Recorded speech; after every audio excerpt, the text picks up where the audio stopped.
Yeah, guys, can I be heard? If you are on, please let me know if I can be heard. I tried earlier, so you can see the first one ended very quickly. If you are on, please let me know if you can hear me. Oh, nice, nice. Is the sound okay?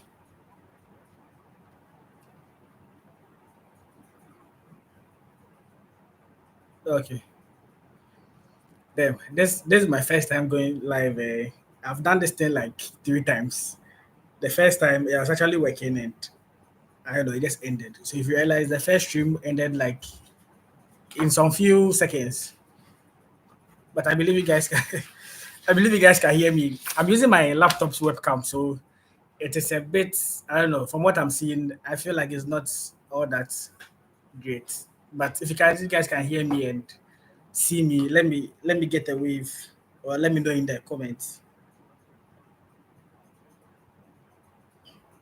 I've been here like 8 o'clock, just making sure everything is okay. Only for the 8 o'clock to started. The live was messing up a bit. So yeah, you're welcome. You're welcome to the stream. Okay, you're welcome to the stream. Um, Normally, let me set up the YouTube one. So for those who don't know, I have a YouTube page called Farming in Ghana, Youth in Agriculture. So if you guys can see, it is clear enough. Yeah.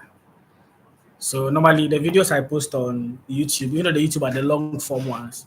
I post some short forms on Facebook as well. And we have about 24,000 followers there. The name of the page is Youth in Agriculture. Let me do the live here as well. Just give me a minute. I can see a lot of questions on onion farming, and trust me, I am with you guys on the onion farming thing. Lots of questions.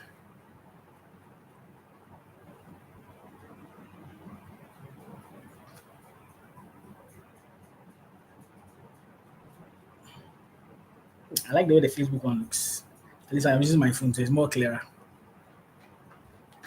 Wala Mugi, you sent me an email. When did you send me the email? The truth is, it's not that I don't want to.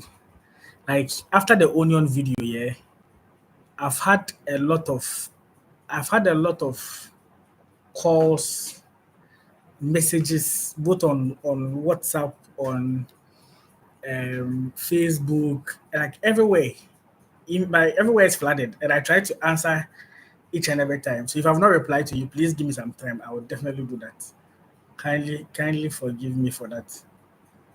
I will check and answer all the questions. And I've not also been well for some time now, so it's it's been a roller coaster these few weeks. But I can see most of you want to know and hear more about the onion farming. Most of you have a lot of questions.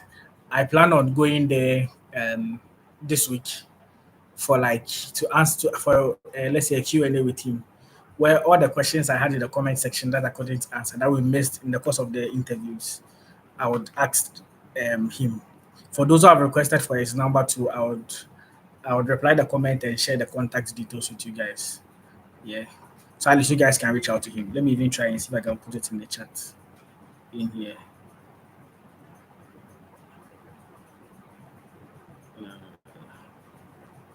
So at least if I do this, maybe it might help with the course. Al Hassan, because the course has been a lot. I don't like it's been crazy.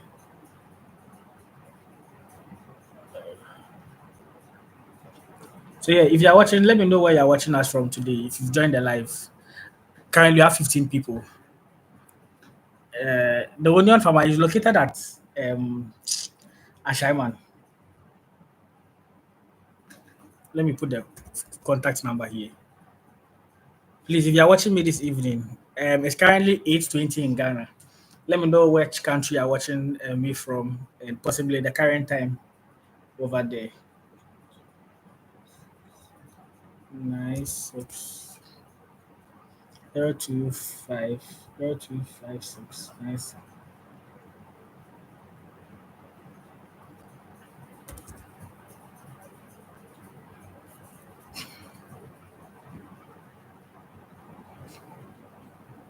Oh, nice, nice, nice. 1121 in Qatar. Interested. 025 696 696 5652.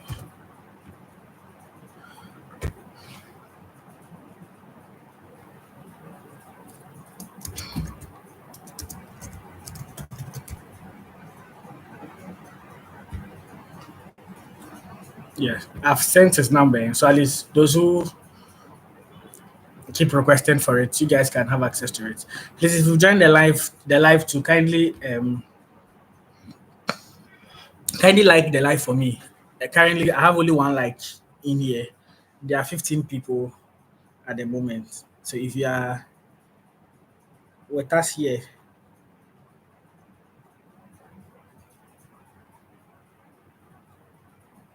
kindly join the live.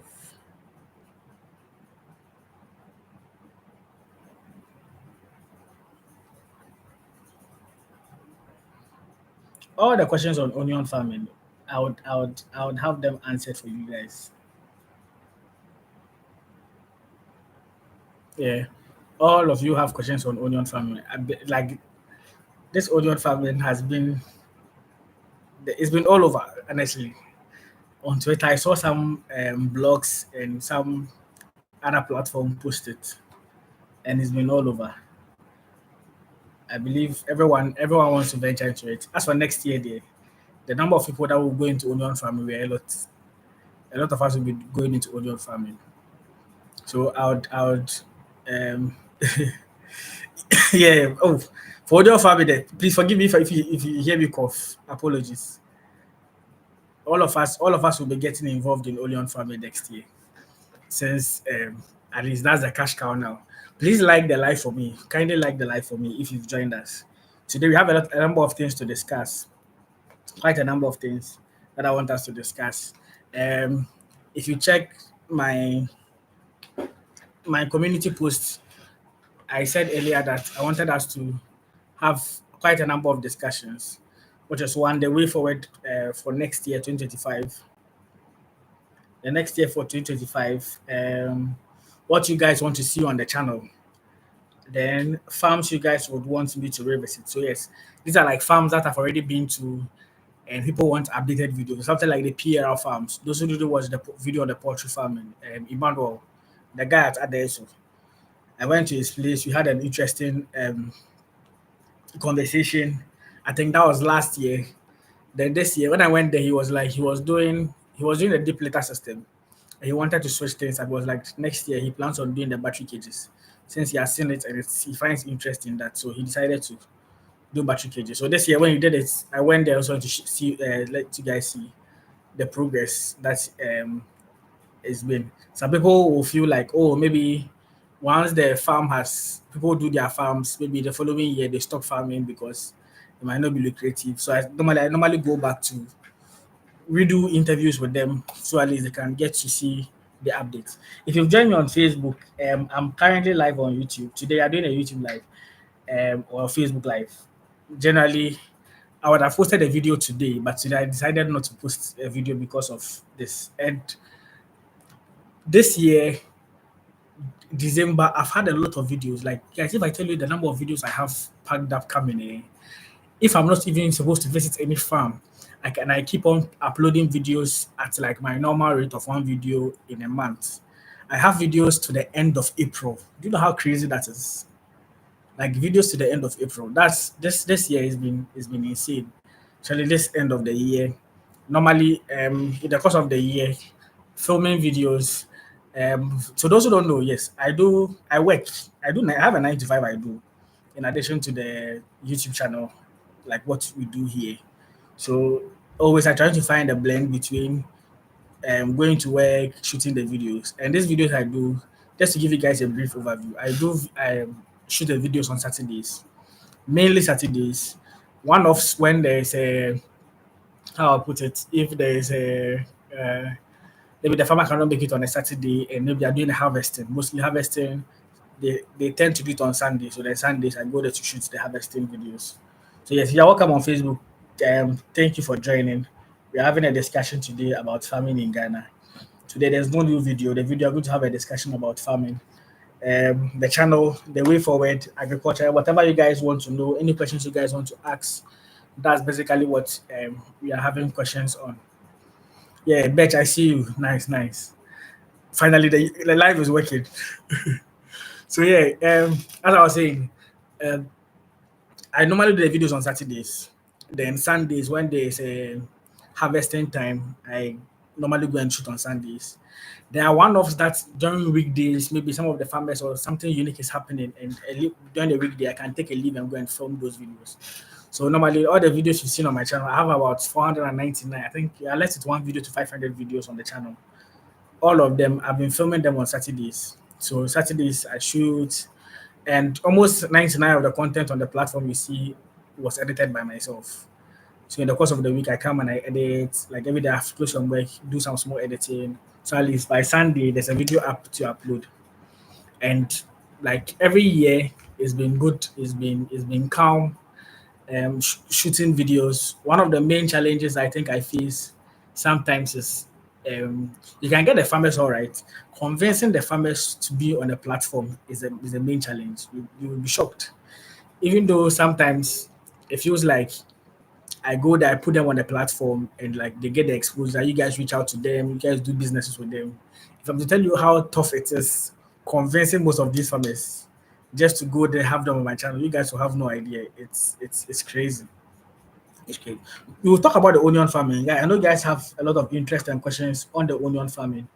Pardon me, we'll come there. We'll talk about the onion farming quickly as well. It's part of the things we'll be looking at. As I said, I'll be going there to film, but we'll look at questions on the onion farming. Since I know the onion farming video has been blowing up, as I said earlier, it's been everywhere. So I can see most of you are interested in the onion farming. But I want us to have like a general conversations about what I do, what I do have on the channel, what you guys want to see as well. So yes, this year has been great. Filming videos, visiting farms. Normally, in the course of the year, there is one particular month that happens that I have no farmers to visit. Like all the farmers are off. You can't get a farmer to convince that we should come on the platform or go and visit. Like it doesn't happen. Like it can go off for 1 month and like no video, nothing. But at least because I filmed the videos down mostly early, something like the onion farming, for instance, you people might think I filmed it like a week before I uploaded it. That video was filmed like August thereabouts, and I've had that video with me for a long time. And it's not because I didn't want to post it, it's because I had filmed other videos, so I was posting them gradually. And it's like now that I've posted it. So like currently, even with the onion one, if you go there, those who have visited the farm, they can testify. He has harvested. Even in the video, you could see him harvesting. Yes. So I filmed it months ago. Then I subsequently, he was harvesting and he sent me videos and stuff. So when I was editing, I just included it in the edit for you guys. So at least it makes the video interesting. So mostly I shoot the videos way beforehand, before like the D-Day or maybe currently. So yeah, most of the videos I filmed earlier, then I post them gradually as time goes on. So sometimes when there is like a dry period, it's not every Saturday that I go and film a video, obviously, because it's a lot of stress. Going to work, closing, and doing all of this. It's a lot of stress. Yeah. For those who just joined, you're welcome to the live, by the way. If you just joined, let me know where you're watching me from. I have people from London in the UK watching me. I have people from Qatar watching me. I have people from Sweden watching me as well. And it's currently 9:21 in Sweden. Okay, this was some few minutes ago when the person posted it. So yeah, I have quite a number of people here. We currently have 18 people joining the live and 7 people liking. Please guys, kindly like the live for me. Kindly like the live for me. So at least you have kindly like the live for me if you've joined us. So yeah, this year has been calm. This year has been good on the channel. I think this year the only times I couldn't upload videos were twice, like 2 weeks or 3 weeks out of like the 52 weeks we have in the year because I upload once a week. And those times it wasn't like I didn't have how will I put it? I didn't have a channel, a video to shoot. Basically, there were a lot of things happening, and I couldn't like edit the videos on time. Along the line, this I had someone I had some help, someone help edit, and but a lot of challenges, and yeah, make the video delete. And I've switched also with my editing style. If you guys have realized, those who have been watching me for some time now, let me know. Those who have been watching me since I began 2019, let me know if I have someone here who was a follower, who was a viewer since 2019, or all the 23 people here currently on the live. Let me know if you've. Let me know which year you started watching me or seeing my videos. Yeah, let me put it that way. What year did you start seeing my videos? Because it's been 5 years now since we began the channel, and 5 years, we hit 50,000 subscribers this year. Yeah, yeah. Oh yeah, for the equipment this year, I've invested a lot. So currently, I've bought a drone, quite a number of gear. So 2025, we are going all out. Oh. I was trying to get a gimbal, but the person who was helping me get a gimbal from the US, his time for arrival and the time the thing package will be delivered couldn't like it should be delivered before after he had left the US. So I couldn't get that. Yeah, yeah, yeah, yeah. I'm trying to get a gimbal, something that can help at least with the movement, especially with the farm tours. So quite a number of gadgets I'm getting currently. That 2025 we are going all out. That we're going all out. Yeah, bet shout outs to you.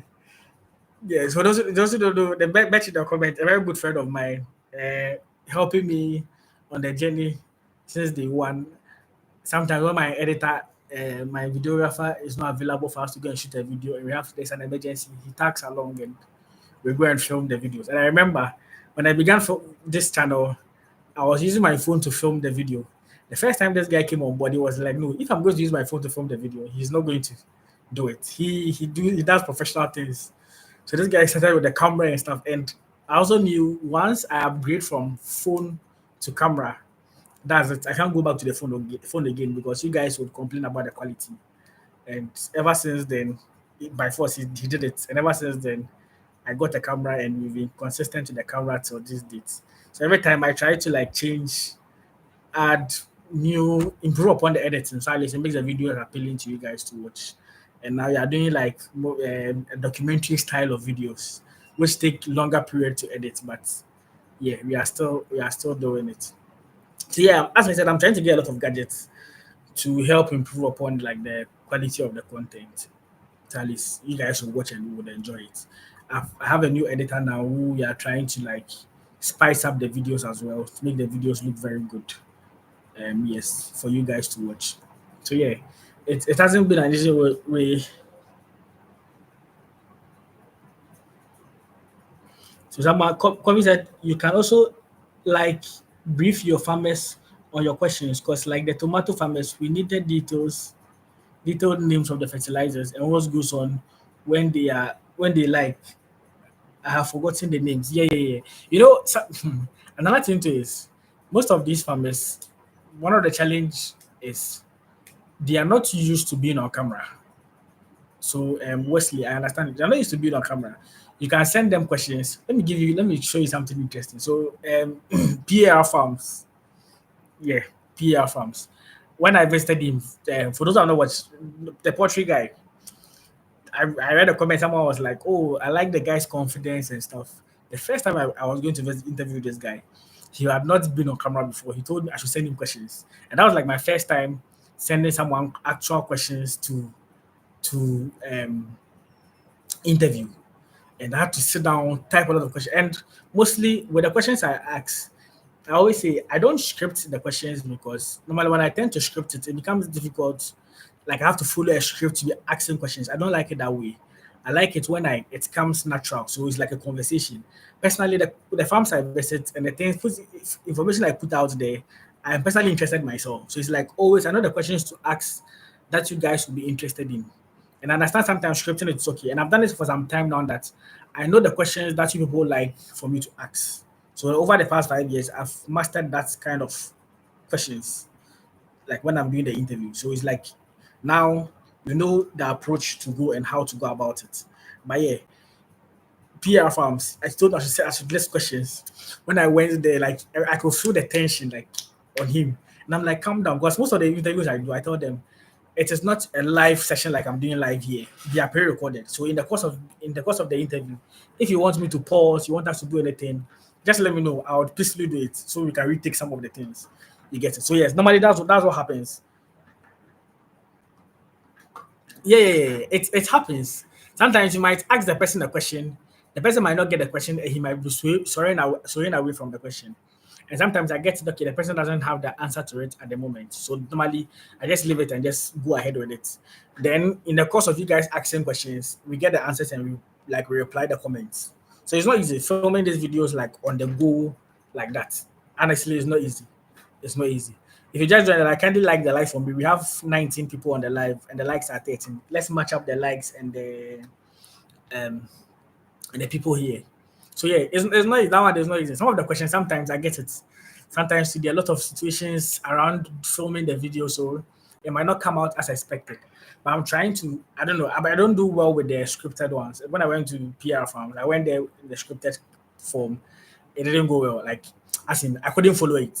So because I had written the questions and I knew the questions, I decided to just do the normal way I do it. You get it. So I just went, and it was a beautiful interview. Watch our first interview, interviewing him how he started from procurement. He had a farm tour, and he later. And mostly, what happens is normally within the first 5 minutes or 3 minutes of the videos, they are mostly dull, for those who are shy on camera. But as time goes on, they pick up with it and make sure that they are comfortable, like they realize it's a normal thing and like the conversation flows. So normally in the interviews, if you realize sometimes the first 5 minutes, it might be dull, the person might be stammering, the person might be shivering, or maybe some hand. Then but as time goes on, it picks up and it becomes well. So yeah, it happens that way.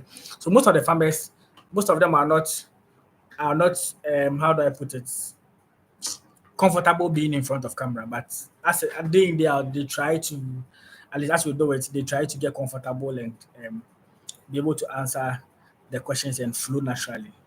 So yeah.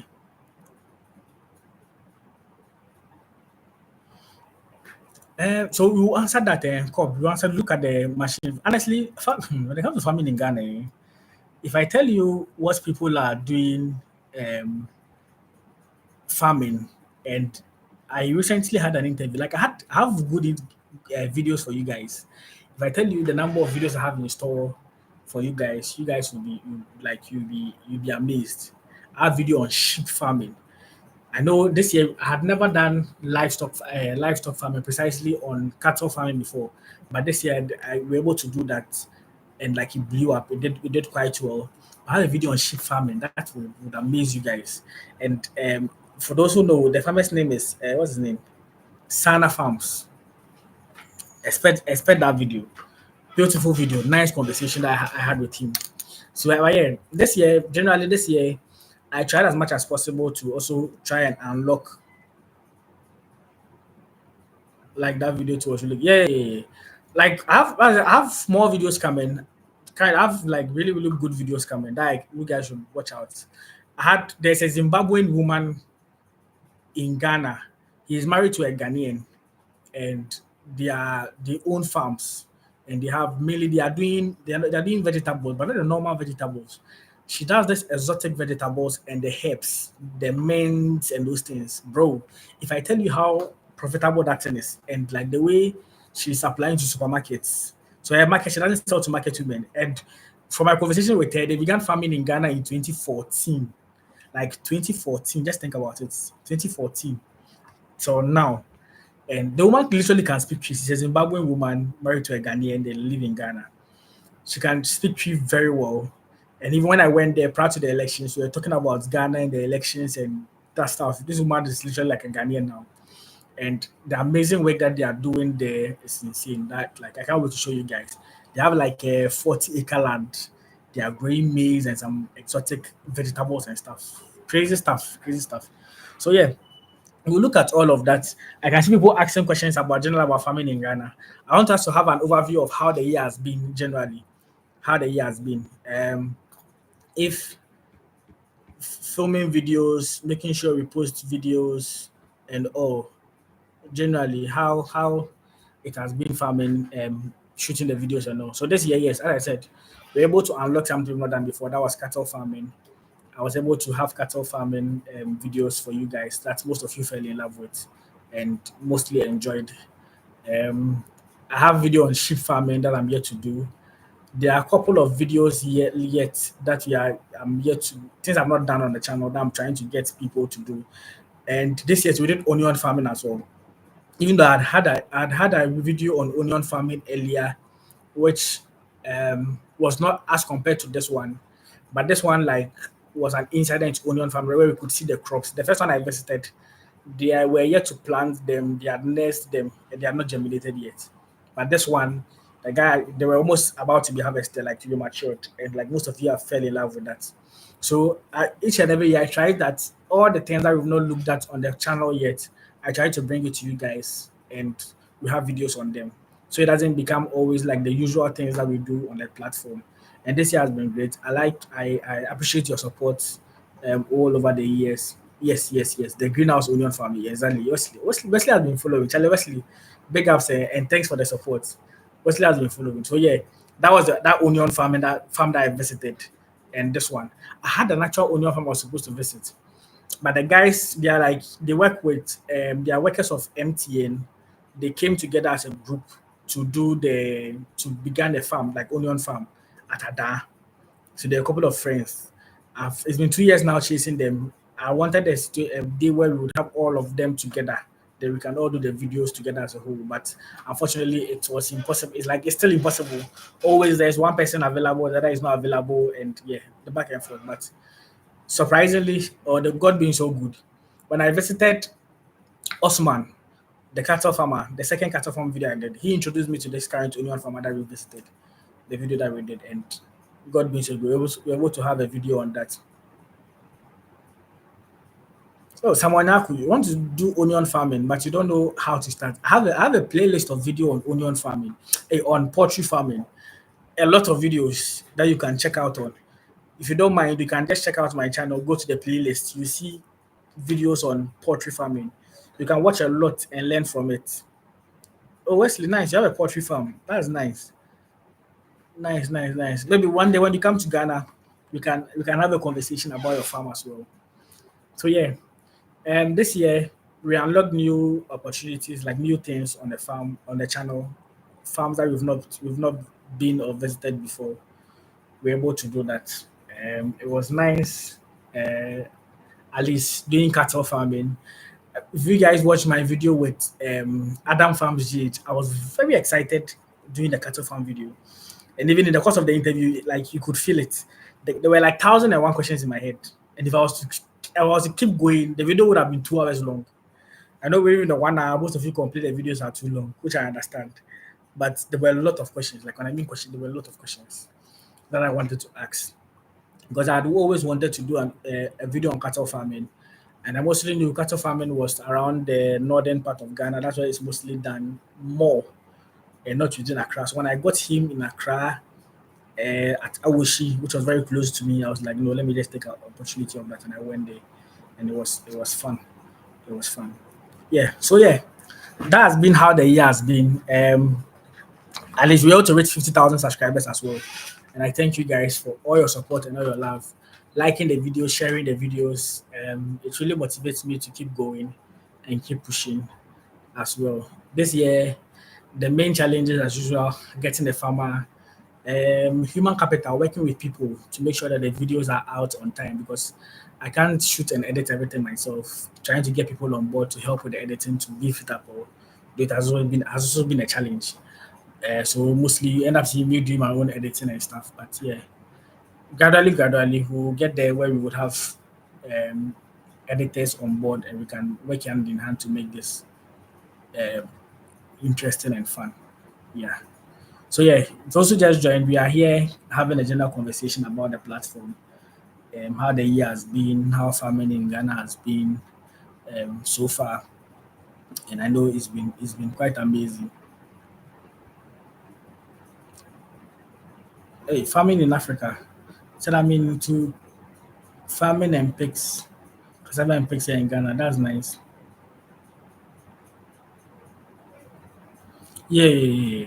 Like I know with time we'll get there. When I began initially, getting 10 views or 50 views was like, and now it's like we have a video which is my highest video is around 400,000 views. And yes, and big up to this year, we began with posting videos on grass cutter farming, Mr. Poby. Yes, Mr. Poby. It was nice. It was nice having Mr. Poby on. Those who don't know Mr. Poby, if you know what that video on grass cutter farming, the pensioner who used his pension money to start a grass cutter farm. The farm is at Matahiko, Afienya. Yes, it was really an insightful conversation we had, and the video did very well. People had a lot of questions, just like the onion farm. It even made more numbers than the onion farm, and more people were interested in it. If you've not checked it out, yes, it's very profitable. If you've not checked it out, you can go and have a look at it. If I tell you the number of calls he's been getting and the orders he's been making outside Ghana, you'll be amazed. Yeah, you can check those videos out. Yeah, grass cutter farming, beautiful videos. This year has been great. We looked at grass cutter farming, we did pig farming, Gumwa. We went to what's his name? Kojo. Yeah. He got married not long ago. If you check earlier this year, we went to Gumwa. We went to do a video on pig farming. He had pig farming, he had catfish farming as well. He had, I had a video on rabbit farming though. Rabito Famino. But it's been a while I did the video on rabbit farming. Yes, maybe hopefully I'll bring you guys this year. I'll bring you guys a couple of videos on rabbit farming. I think it's been 2 years since I did a video on rabbit farming. Yeah, we're doing that. So yeah, all in all, this year has been great. This year has been calm. This year has been good. I appreciate you, your love and support. It's been challenging, yes. It hasn't been easy filming the videos, traveling. Then when you go to work, close on Friday evening, the following day I'll be going. And all my videos I do when I travel, I come back that same day. Like I don't sleep anywhere. The farthest I've been is like Piku Krantumi. If you guys remember Serum, Efo Serum, I went to do video on ginger farming, cocoa farming, and what? Yes, these two. It was in the Volta region, Oti region also. I went there, and that interview, I got home around 2. That was the latest I had come home. We left in the morning, went to the station. I don't drive to these places. I normally take public transport because the road network and stuff are most terrible. So mostly public transport to go to these places. I don't drive at the moment too, just in case. Rabito, I'll be there. Send me a message. Send me a message on WhatsApp, on an email. I would reply. They would have that. I've not done a video on rabbit farming, so I would be glad to do that since it's been a while. Yeah. So yeah, that's the farthest I've been, and I make sure I come that same day. I also went to this place. It was in the western region.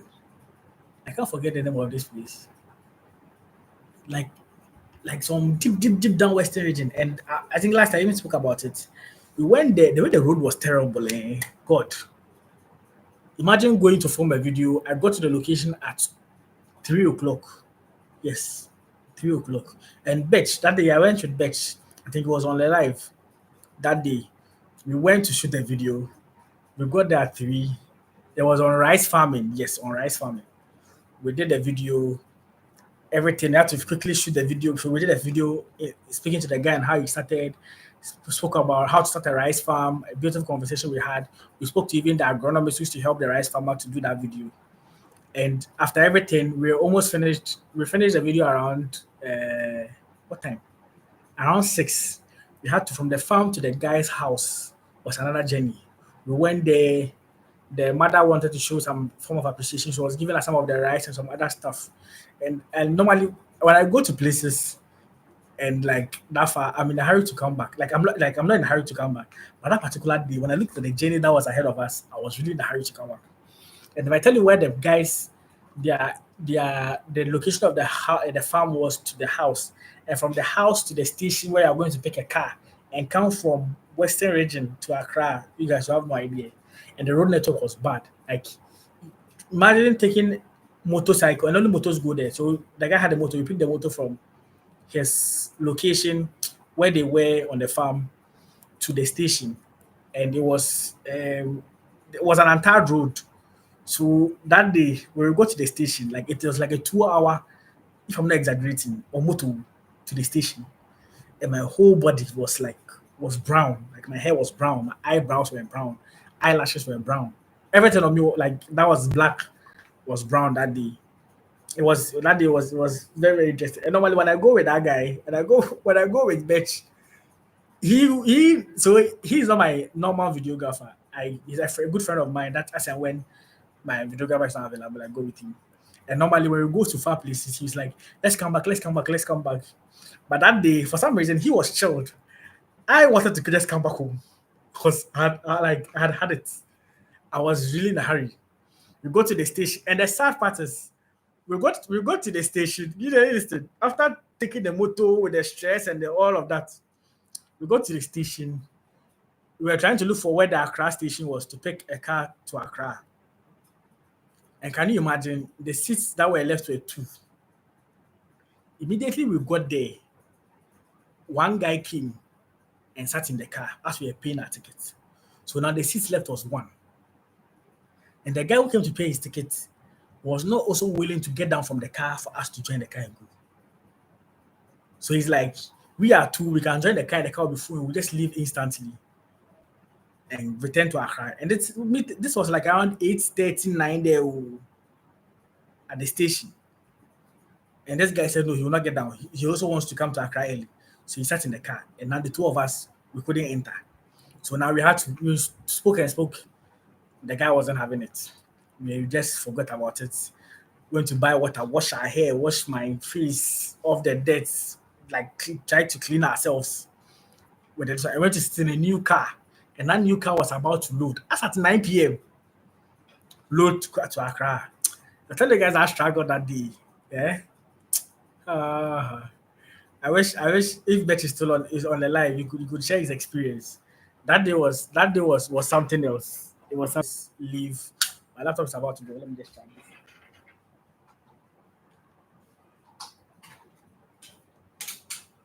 I really wanted to just leave that day. Like that day I had enough um how do you call it, traveling and filming videos. Normally, I want to do everything as much as possible to make sure everything, the videos you are doing, everything is on point, everything is done properly and stuff. But that day, the car we waited as at 10, 1 hour later, the car was full and we are now about to leave. Imagine. But the good thing was, as at 10, normally traveling at night, there is no traffic, so it was smooth. And I don't remember the time we got to Accra because after the car was full, I just left. And it's by God's mercies that we were able to get back home safely. And I got home at 2. And it's like the stress that day, it was only good. It was only good. Thank you, Abena Adepa. Uh, Someone's asking for my email. My email, entry Charles, let me put it here, entry Charles 218 at gmail.com. Yeah. So yeah, it's not been easy. I won't lie. But by God's mercies, every time we travel and we go everywhere, we come back home peacefully. We've not had any issue or any encounter for the longest distance that we've traveled. And I really appreciate it that God always, every year, He keeps protecting me, protecting myself, my videographer, wherever we go, and being with us, keeping us safe and coming back home safely. Because this content thing I do, one of the main risks is traveling and traveling by road. Always, every time there's an accident, there is this and that. It's by God's grace that we are always alive. We're able to go and come back home peacefully. And I really give glory to God for protecting me and guiding me for the past 5 years because it's been great. Someone said do more videos on cattle farming. Yes, I will do that. And guys, this is my first time. Normally I see that there is this super chat thing where people can gift and stuff. Please, if you'd enjoy my videos and you want to support what I do in this period of Christmas, kindly drop some super chat and super thanks or something. Yes, if you can access it. Yeah, but yeah, it's been good. It's been good traveling, filming videos every time. Being able to come back home is been great. So now I think that has been there. So the way forward for 2025. 2025, like I said, I'm acquiring new equipment to improve upon the videos. I want to improve on the quality of the videos. So at least the videos will look catchy. You guys can watch and really enjoy it. I'm trying to get more editors on board to help edit more videos as well to at least make the videos interesting. And also doing more videos on things I've not done before. So they also wanted to do cattle farming. Someone like Martin Abubakar should do more videos on cattle farming. Yeah, that's the plan. I realize you guys enjoy videos on cattle farming, so I want to do a lot of it. I have a farm to visit in the Volta region. He came from France to Ghana this December. He messaged me. He wanted one of the farmers. I think the poultry farmer PRR farms number, and he told me he's into cattle farming. And I was like, oh, then I would like to visit his farm. So yeah, if I'll be going there maybe this week to film the videos. We had to agree and do that as well. Um, so I would do that. I'll be going there to film that video. So you guys should expect that video as well. But however, I said I have lots of videos coming up. Lots of videos. I have a video with a Zimbabwean woman in Ghana who have been farming for the past since 2014 or 2013. He has done everything, poultry, whatever, you name it. And if you hear her experience, you would laugh. And she's very interesting woman. She's called Mercy. Yeah, I can't wait to share those videos with you. I have a video with someone. So it's a company. They are into broiler farming. I know most of the poultry farming videos I've done, they are into layers. But trust me, this one is into broilers. And bro, I think those who check my live this December on, I did a live on Facebook and TikTok also for the first time. So they were selling, making sales this December, and she told me, person told me I should come and just do short videos and post for him to help get more attraction to market. So they have their market. The day I went there, the ones he was growing, he had market for all of them. So the subsequent ones he wanted to do were for this December, and he's selling them. So he's into goats, he's into broiler farming, and into turkeys. Yes, I have a video on turkey farming as well. And Charlie, this December, I went there and it's crazy. The sales this man is making, bro. And I feel if you are going into poultry farming and you have good market for how do I put it? For broilers, going into broiler farming. Layers is profitable, but layers takes time for you feed have to feed them until the 18 to get their laying and stuff, and you make money all right. My broilers within the first it's a 8 weeks or so, you are done and you 12 weeks rather, you are done and you are able to sell them. But the only problem is if you don't have your ready market, that one there, forget it. You won't go anywhere. You won't go anywhere. But yeah, so I have a video on that coming up as well that you guys should check out. As I said, I have a video on sheep farming on Sana Farms. Hey, who remembers uh this guy, Maxwell Kofili, the gentleman who is into mango farming? Yes, this year we did a video of mango farming. We had never done a video of mango farming before, but this year we were able to do a video of mango farming. If anyone remembers mango farming, Maxwell Kofili, he's in Suminya, does videos on mango farming where he wanted to be. Yeah, Sana Farms. Yeah. Sana Farms. Oh, I liked my video with Sana Farms. I like my videos. I can't wait to share with you guys. So yeah, Maxwell Kofili, he did a video on mango farming, and like, um, he wanted to be a professional footballer. It didn't work out. He decided to come back home and go into mango farming. Yes, Sawanyako, yes, the 10 acres one. But that the 10 acres is the area we went to, there's so many parts, but it has about 100 acres in different locations. So somewhere last week, ever since we did a video with him, I wanted to do a video on the harvesting of the mangoes as well, but we couldn't do that in the course of the year. But every time, yeah. Every time we do a we he's harvesting. It's normally weekdays, and because of work, I'm not able to go. But last week, I'm on break now from work for the Christmas holiday. So yeah, I went there to film the harvesting video. And bro, bro, see, people are making money in Ghana.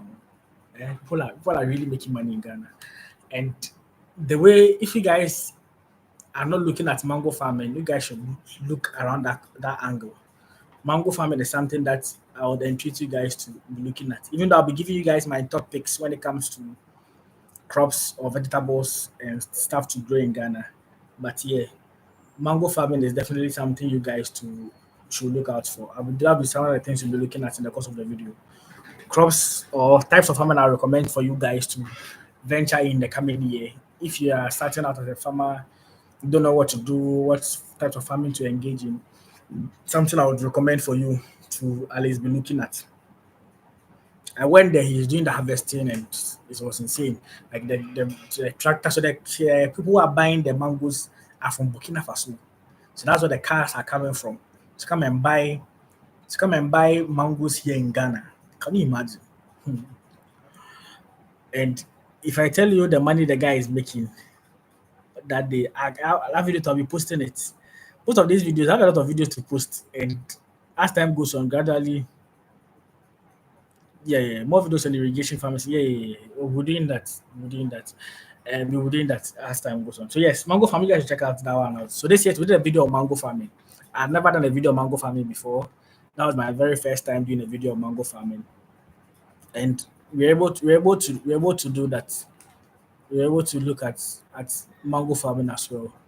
Okay, but let me just share my screen. I want to go on down this year so we can look at all the things we've looked at this year. If you guys can see my screen, let me know if you can see my screen. It's been shared. Okay. Let's have a look at all what we've done.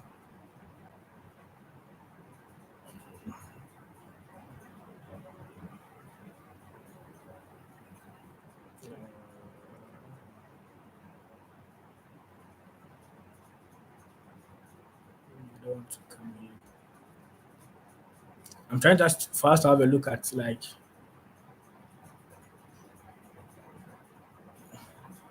all what we've the videos we did this year, at least a recap of them. If you guys have not checked them out, be doing so. Let me see if I can comment on any of them. Yeah, because this year has been insane. Yeah, I did the videos on poultry farming as well. Yes, and this year too, we did a video on rice farming. On rice farming. So yeah, let's look from the beginning when the year began. Oh yeah, and yes, Sewa, the snow farmer. That one too was this year. If it's 1 year ago, so that one I began posting it in the December. Then PL farms began somewhere last year as well. Yeah. Then we went to Mr. Poby's farm. That's the grass cutter farm. We did a video on the cassava farming as well. So Gideon, I done a video. Gideon was the guy, the greenhouse onion farming that I had already filmed the video with. That I went to his farm um the prior year. Then later on he introduced me to another farmer who's also into cassava farming, and we went to his farm as well. Then I went to Kujo's farm. This video was filmed in the central region, outskirts of Accra. That's Gomwa, the Gomwa area. Then I came back to Reverend Dominic. For those who don't know Reverend Dominic, yes, the main grass cutter man in Ghana. If you guys are not considering grass cutter farming, you guys should make sure you consider that. Oh, for those who are on my Facebook,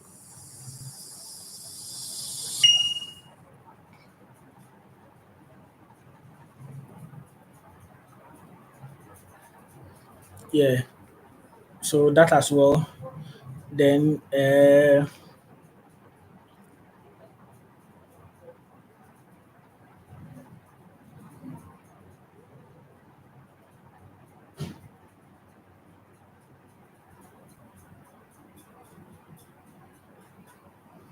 yeah, sorry. So then I went to Volta region. Volta region was with these guys, Michael and his friend.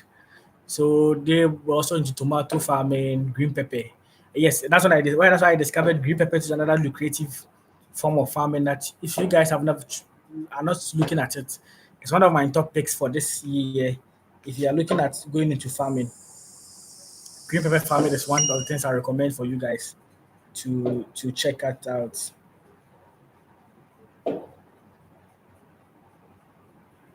So yeah, we did that one as well. So I had a couple of videos with them. Then later on, we went to Volta region as well. This was on yam farming. I've forgotten the area we went to. What I remember is for those who know Fela Makafu, one of the things they said was Fela Makafu's hometown. I've forgotten. But yeah, that was on yam farming. And yeah, when I went to last week when I went to Somenya to do the video on the harvesting on the mangoes, I saw a yam farm where they've done the mold. I couldn't get out from the car. I would have shown you guys. Beautifully done. They built the mold nicely and about to do. If you're not looking at yam farming too, guys, look at yam farming. Very, very profitable. It matures in like 3 months and you can harvest. Not like cassava that takes more than a longer period of time. Then yeah, there's the mango farming I was talking about. Then later we went to also in the Volta region. So the mango farm was from that Sumenya. We went to the Volta region again to film a video with on rice farming.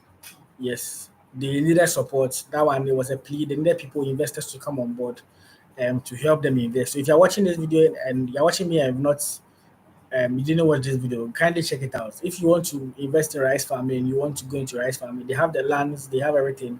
They just need equipment and stuff to develop or build upon their rice farm as a community.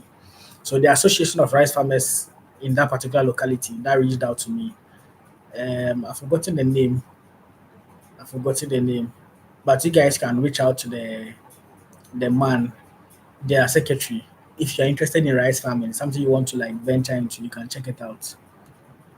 Yeah. Then we came to farm tour. We went to the Volta region again. This year I've actually been to the Volta region a lot. So this farm tour was in the Volta region where they had a 40-acre cocoa farm. They went to catfish and tilapia farming. They had some plantains. They had goats and all. Yes, an interesting video as well that we did this year. I had and at least so that's the 4 videos. So the farm tour, the cocoa farming, and the catfish farming. Then I went to this was in Accra, Selassie,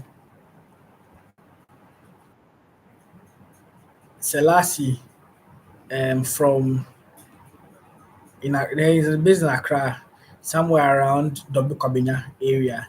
It's a poultry farming. So for those who think poultry farming, you need like a big space to do poultry farming. That's not the case. With a small space, you can easily go ahead and do poultry farming.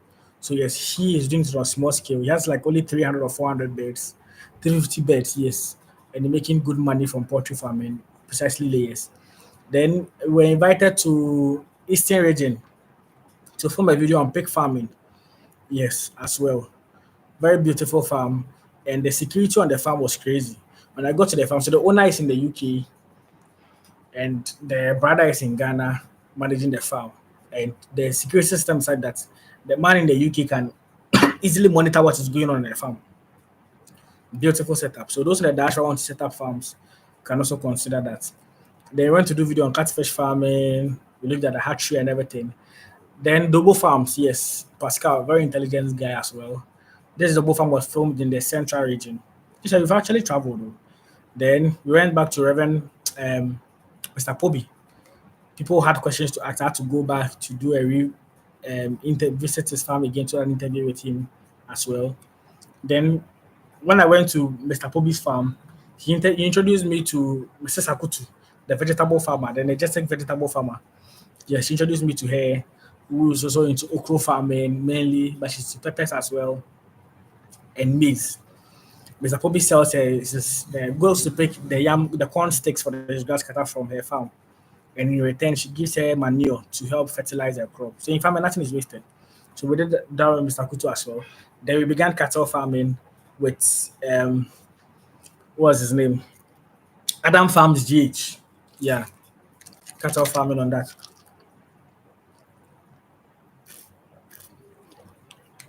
Nice video as well. First time doing a video on cattle farming, and I did very well. This video, I had a lot of questions as I was saying earlier. Then I did a video on how you guys can start a farm, at least a guide for beginners who want to go into farming.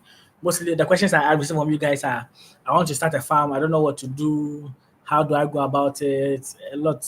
So, and instead of answering everyone, I decided to put in a video for you guys to watch. So if you're in the comment section, you want to start a farm in Ghana, you don't know what type of farming exactly you want to do, you want something profitable to look at, you can must watch this video. It will really help you to give you a guide on what and what not to do. I recommended some crops to you of types of farming you can venture into, what to consider when you are getting the land, the location, determining what type of farm you want to do. Watch, you can check out those videos. Then I went back to PRL Farms to do an updated farm tour of his battery cage system. Previously, I was doing the deep litter system. Then cattle farming as well at Ashaiman. And he introduced me to the onion farm that at least did well, blew up, and most of you are going crazy about onion farming currently. And this last video, the one that the cow giving birth, trust me, I'd never seen the cow give birth, and it was my first time. It was my first time seeing that. It was my first time seeing that, and it was amazing watching the cattle push to give birth. It was crazy. So yeah, I think that was the year in review. 2025 year, we'll be doing more videos, unlocking more things that you've not filmed before on the channel. I would make sure, yeah, we'll be doing that as well on the platform, so at least you guys can watch that as well. But I want to know. Let me know in the comment section. Yeah, what do you guys want to see more this year from the channel? I want to take you guys your inputs. So if you are watching me, I have 23 people in here currently. If you are watching me, please let me know in the comment section. I know some people said they want to see more. Philemon or say said he wants to see more videos on irrigation farming system. Yeah, I'll be doing that. Yeah, it's a fair. Yeah, you have to do sharp and start cattle farming if you are interested in it. But I want to know from you guys, what other things do you want to see me do videos more on? Um, at least even though I've done videos on them, but you still want to see more videos on. What would you want to see me do? I said onion and bell pepper farming. Yeah, very lucrative forms of farming. Onion and bell pepper farming. Oh, apologies. Oh, sorry. I didn't know my when I switched the screen, the video was not showing. Sincere apologies. Sincere apologies. That's when I turned the count has dropped. Apologies. I'm back.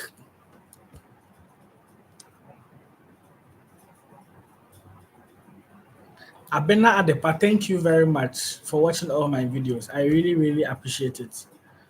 If you guys joined and the video is off, please. I'm sorry for that. I was sharing my screen. I thought you guys could see what I was sharing rather.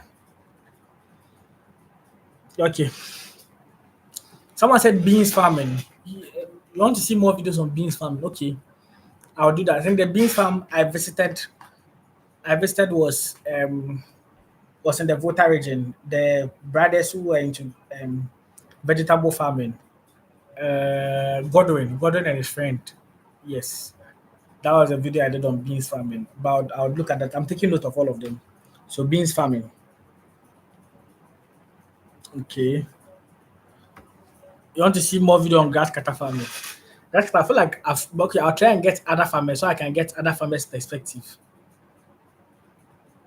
Vegetable good. Yeah. Vegetable is a very profitable thing to do. But some of them are very delicate. If you don't take your time, you lose them, unfortunately. So yeah, vegetable, even though vegetable is profitable, sometimes they are very delicate to grow. So if you are growing them and you don't take good care of them, you might end up losing it. You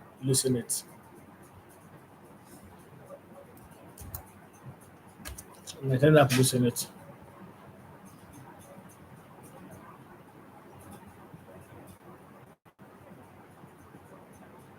Okay.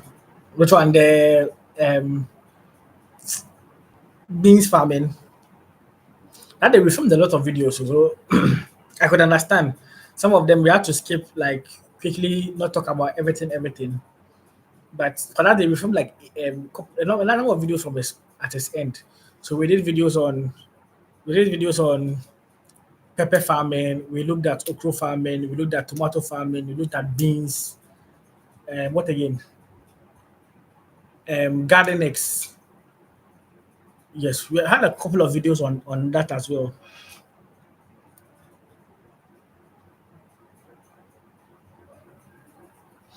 Okay. So SD is saying when you interview the farmers, please let them share their detailed profits and losses over a number of years, not just 1 year. Okay, I would do that as well. Appreciate that feedback from you guys. If you joined the video, the live, and you've not liked the video, kindly like the video. And also, if you just joined us, we are having a general conversation about farming in Ghana and how the year has been on the channel, shooting content. And let me know where you are watching us from this evening as well. Okay. Rabbit farming with Farmer Brown.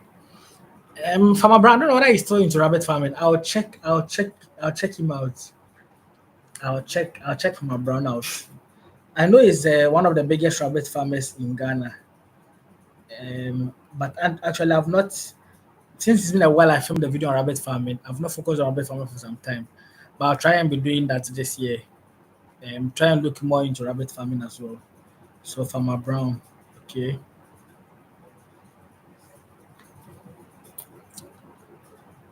What else? What's hey this topic?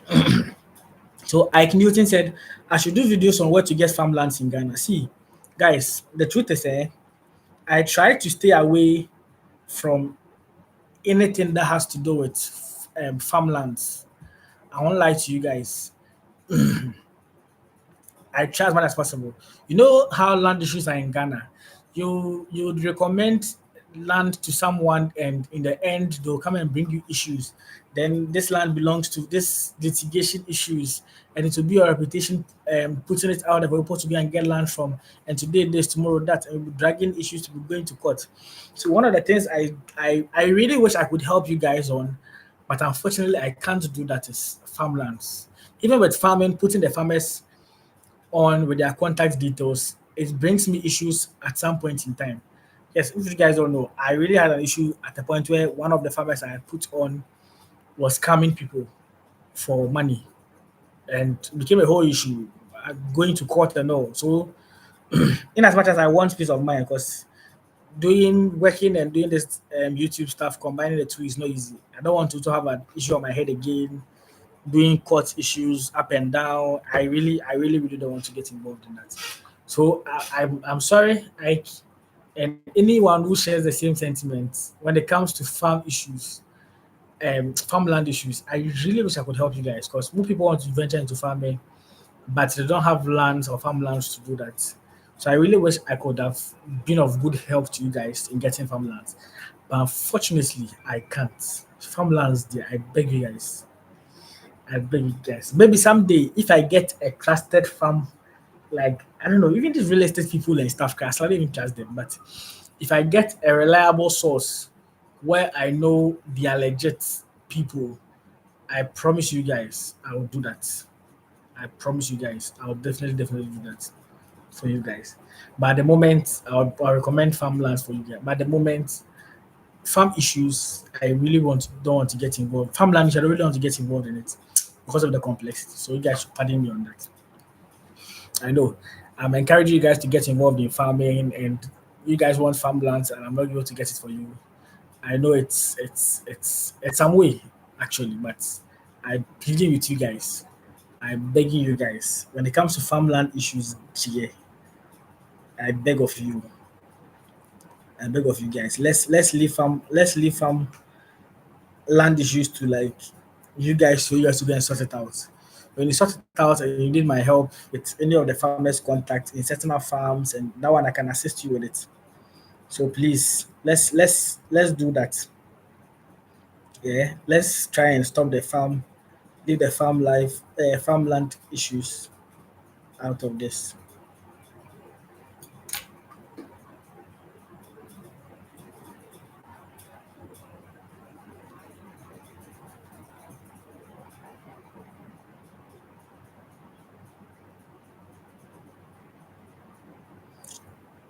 I'm trying to share the link so at least more people can join us on other platforms, so more people can join us and we can have interesting conversation and comments. But in the meantime, if you just join the live, we don't talk about livestock. Oh, yeah, livestock. I talk about livestock. Oh. Livestock is the cattle that we've done a couple of videos on cattle farming and stuff that we've looked at. Cattle farming. Most of the things I do mostly are livestock farming. So if livestock, I don't know which particular one you're talking about, but we've done quite a number of stuff on livestock farming. Yeah, natural bank. We've done quite a number of stuff.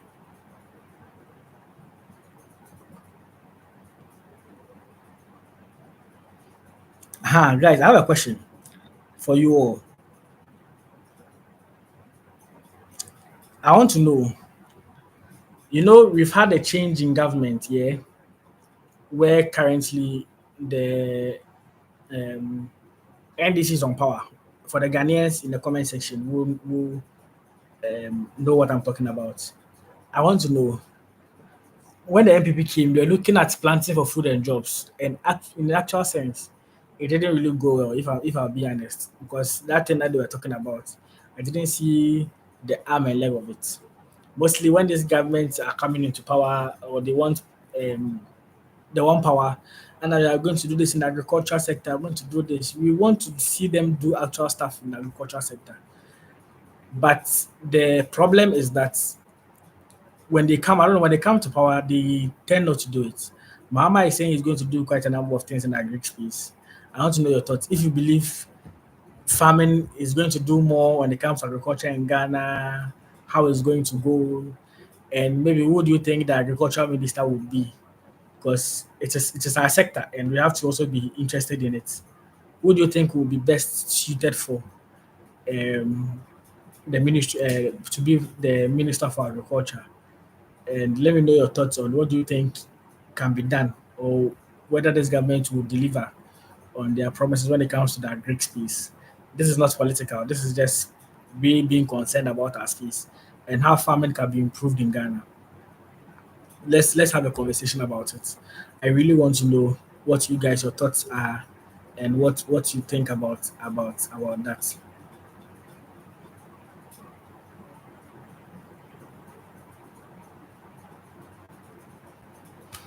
Mhm. I really want to know what your thoughts are when it comes to this.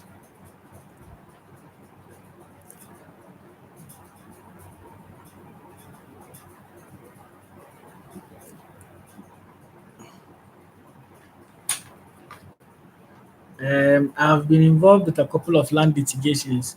I would say avoid leading people to get land. It's a murky world in Ghana. Yeah, yeah, yeah, Charlie, land issues. You guys have no idea. I really don't want to put people on when it comes to land because you know the thing is, and some of this is not like you even take money for them to do recommendations. But for my safety sake, I really don't want to put people on, and in the end to come and affect me. That's and I really don't want to do that. I really, really don't want to do that. So for my sanity's sake, I try to avoid or stay issues of land things in Ghana. People I know, but most people reach out to me. Most people really want to go into farming, go into all of these things. But I try as much as possible not to get myself involved in it because of the complexities that come with it. I really, really try not to. Land issues, you'll be shocked.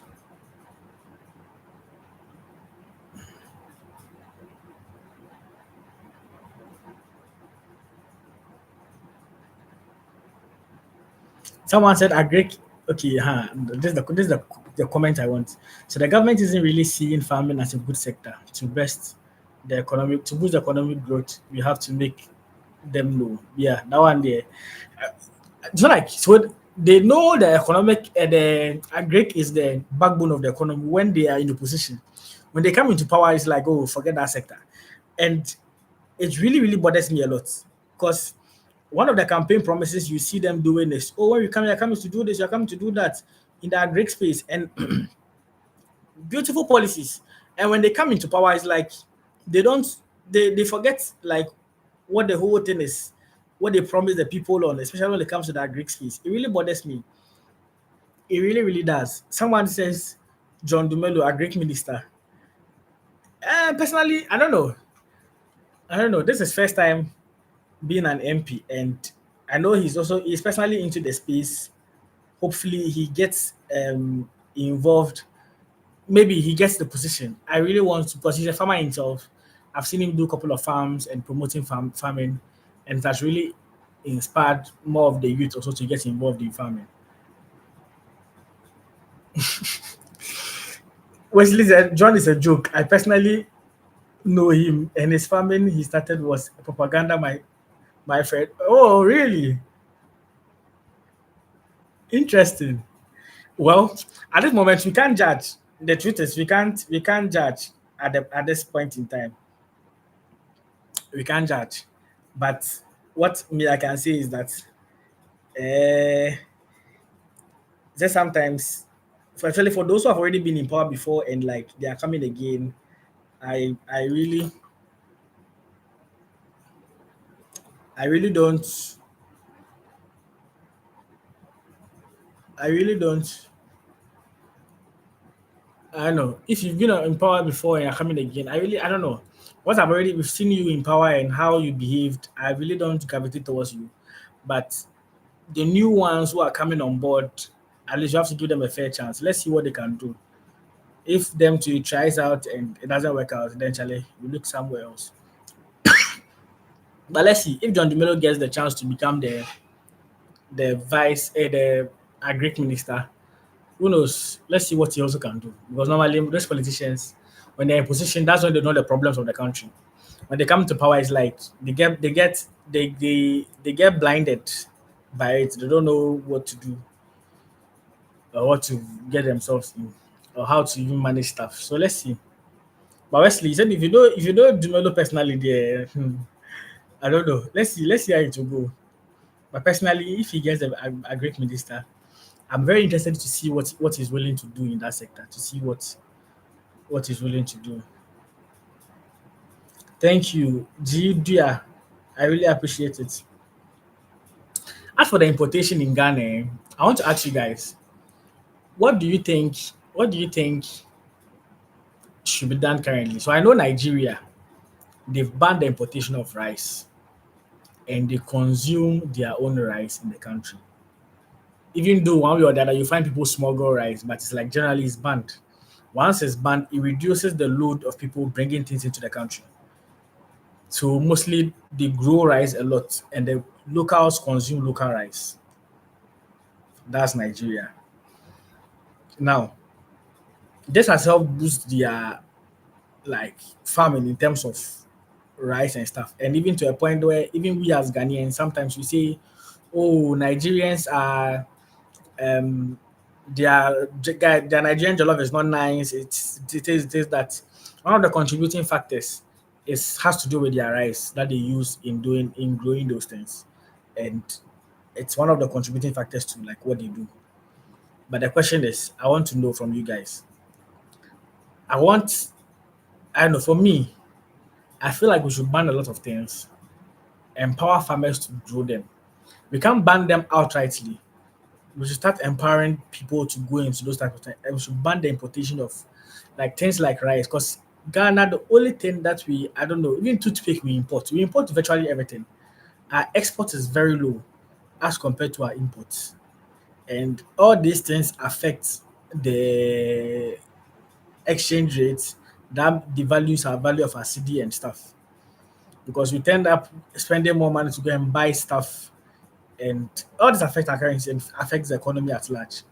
But let me know, which do you think it would be a good idea if we ban most of the importation of these things that we see in Ghana? Um, Judia, you really want to? Oh, let me put my. I'm not a difficult man to find though. I don't know. 05 for that or 05 for. Yeah, that's my contact. If you guys are looking for me or something, I feel like I'm not a difficult one to find at all. I'm not a difficult man to find at all.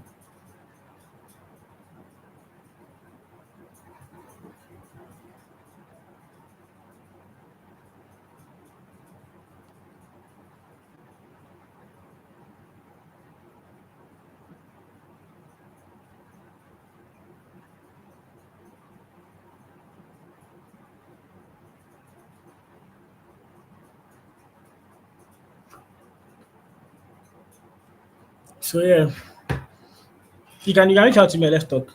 Yeah. So I want to know. Hey, just please, can you cover tiger nuts farming in 2025? I'm looking to processing tiger nuts. Okay, I visited one of the farms I visited, the cassava farmer, the Charles, somewhere around Kaswa. He was mainly to cassava farming, but he had grown some tiger nuts, but his wasn't in a large scale. So I'll look at that tiger nut farming. I'll look at that for you. SD. I would look at that for you. Yes, tiger nut farming. It's something I'm not done also. I'm looking forward to doing that as well. Wesley, I'm in the UK. I come to Ghana 3 times to check on stuff myself. If you don't mind, if you don't have trusted people, you will have to do it yourself. Okay.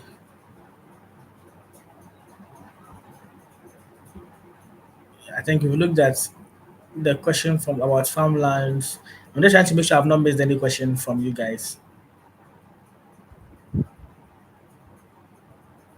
I've been at the past. So your question was you are also into farming. You have farmland, but you need people to help you to do your farming. Yes, I wanted us to have a conversation about those in the diaspora who want to start farming in Ghana. So let's quickly talk about that.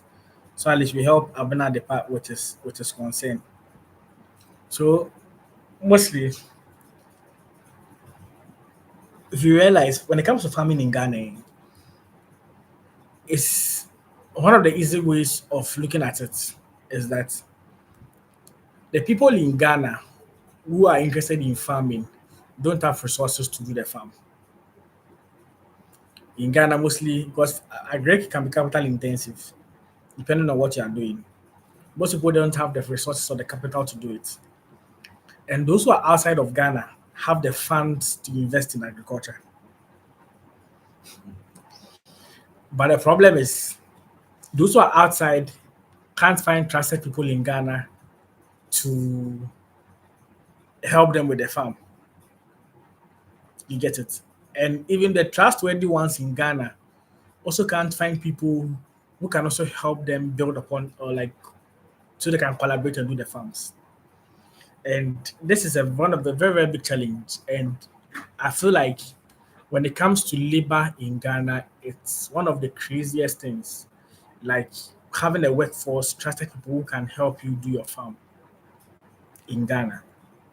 I've had several situations, farms that I've even visited where the owner like is based in the US and they come to Ghana. They had a farm manager and they were doing. So let me just give you guys context. There is this video I did on catfish, tilapia farming at Akusi on the river. See, I lost over 7,000 pounds due to people on my farm who messed up. Yeah, Charlie, it's distance. It's not easy. Oh. Akusi and the just tilapia. You know, around that side, the Akosombo area there mainly. They do the fish farming on the tilapia farming on the river, like on the Akosombo Dam, like the lake over there or the water body over there. That's where mostly the tilapia that we consume in Ghana are coming from.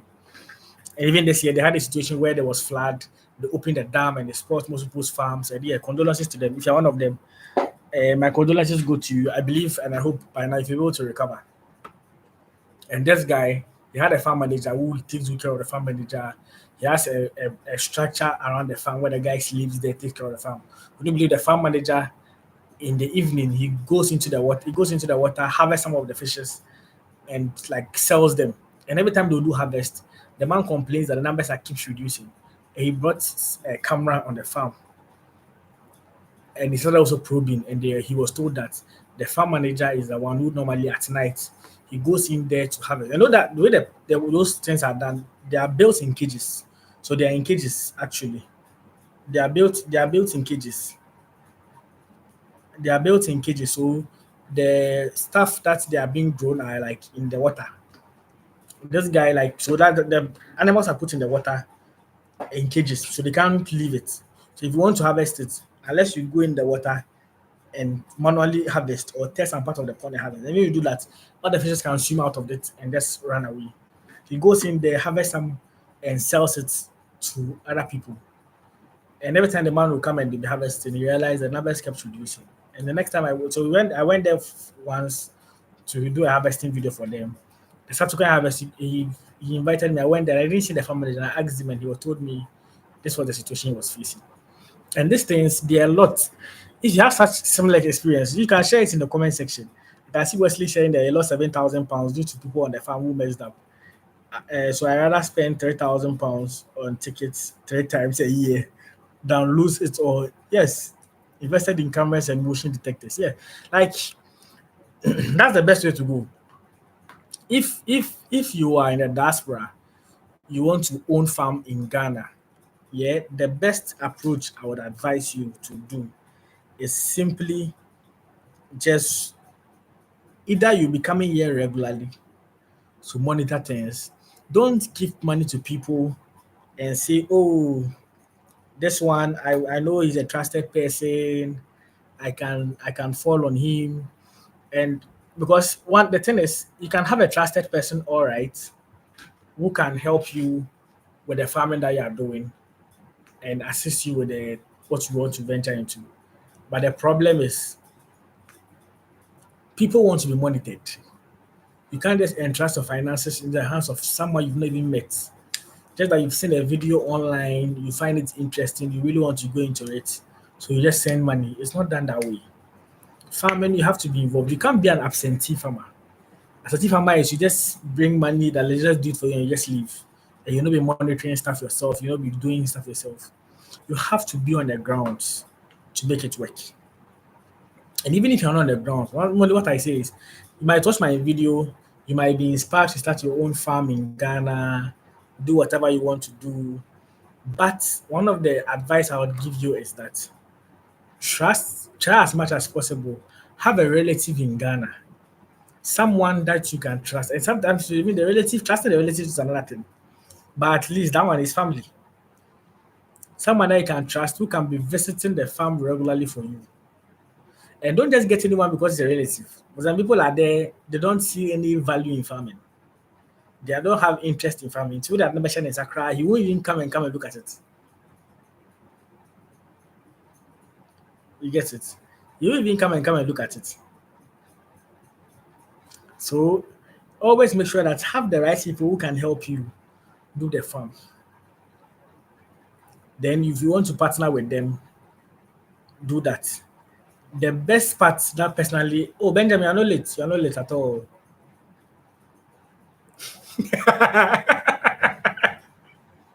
Wesley said my relative went up by £7,000. Oh really? Sorry. Really? Charlie, it's not easy. Oh. Some of the relatives said they will even boy you can pass anything. When we remember, I wanted to go to a particular farm. He's into poultry farming. I've forgotten the farm's name. But if it will skip me. And I was having a conversation with him, and it was like, Charlie, he doesn't want to let people know that he's the owner of his farm. And I'm like, really, Charlie? Even people owning their own farms, they don't want even family relatives and stuff to know. Because one way or the other, someone might find out, and some relative might feel entitled to it, and a whole lot of issues. So he didn't want people to even know that he's the owner of the farm. And I could respect that because Charlie, in Ghana, you start to do your own business and stuff, and people relatives will feel entitled to it that it is theirs. Trust me, some of these things are crazy. The homaswar and the form of entitlement that comes from some of these relatives. It's crazy. Charlie Wesley, sorry. 7,000 pounds. A lot of money. Oh. If I have to collect 7,000 pounds right now to Ghana cities, it's my Boston. But anyway, if it's not a relative, if it's not a friend, because other than that, you will know how best you can be able to manage it. Because in as much as you have people, someone might be loyal and a trusted person that you want to partner with. So let's say some of the farmers have put on my channel. Someone might be interested in going into farming. My Facebook group, if you just joined, we are having a conversation about how those in the diaspora can start farms in Ghana. If you're a diaspora, you watch my videos, you are inspired by the videos, you want to go into it. How can you start your farm in Ghana? Something that could help you. So at least people won't spend your money. But yeah, if it's not relatives, I mean, I don't know who can help you. You can find a close friend, maybe someone else who you can entrust with. You can't trust anyone 100%. That's why at least even if they are doing it, always check in. No matter how busy you are in abroad, always check in. Make sure that you are doing the right thing. Make sure that things are going down well. Else, when you turn your back, someone will just throw your money. Or make, even if the person might be honest and genuine, the person might malhandle it for you, and in the end, you lose all your investments. So if it's something you are pumping money into that you know is a trusted stuff that you want to venture into, I would personally advise once you are investing money, be actively involved. Try and come to Ghana almost every time to monitor things for yourself. Even if you are not coming to Ghana to monitor it, have a good security system like at home, like on the farm. Like I said I visited a poultry farm where not a poultry farm, a pig farm where the guy is in the UK. He has a brother in Ghana. The other brother who's handling it in Ghana. And even that, when you enter the farm, the security system in the farm is crazy. When I got there, the guy told me, he called me and told me, child, I've seen you on my farm. He monitors everything and the angles of the camera. He sees all the animals, they feed, everything is being monitored. So if you want to start a farm in Ghana, make sure you're investing in some of these things. Apologies.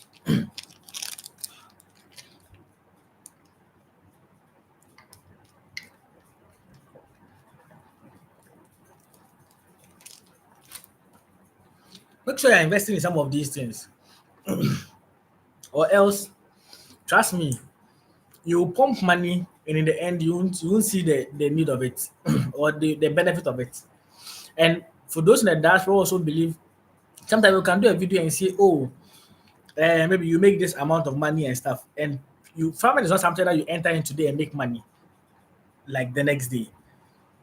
It takes time. Sometimes your first harvest, the best you can do is even break even because there can be some errors, some mistakes, and things that have been done, which is fine because and as time goes on, you are learning. It's a learning curve.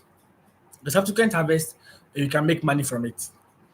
People who think farming is something that you put money into and in the money in the next time you just take out huge sums of money or profit from it. It doesn't work that way. Always, it's like a long term thing. If you want a quick money thing, don't consider farming. So maybe you've watched my videos, you're interested.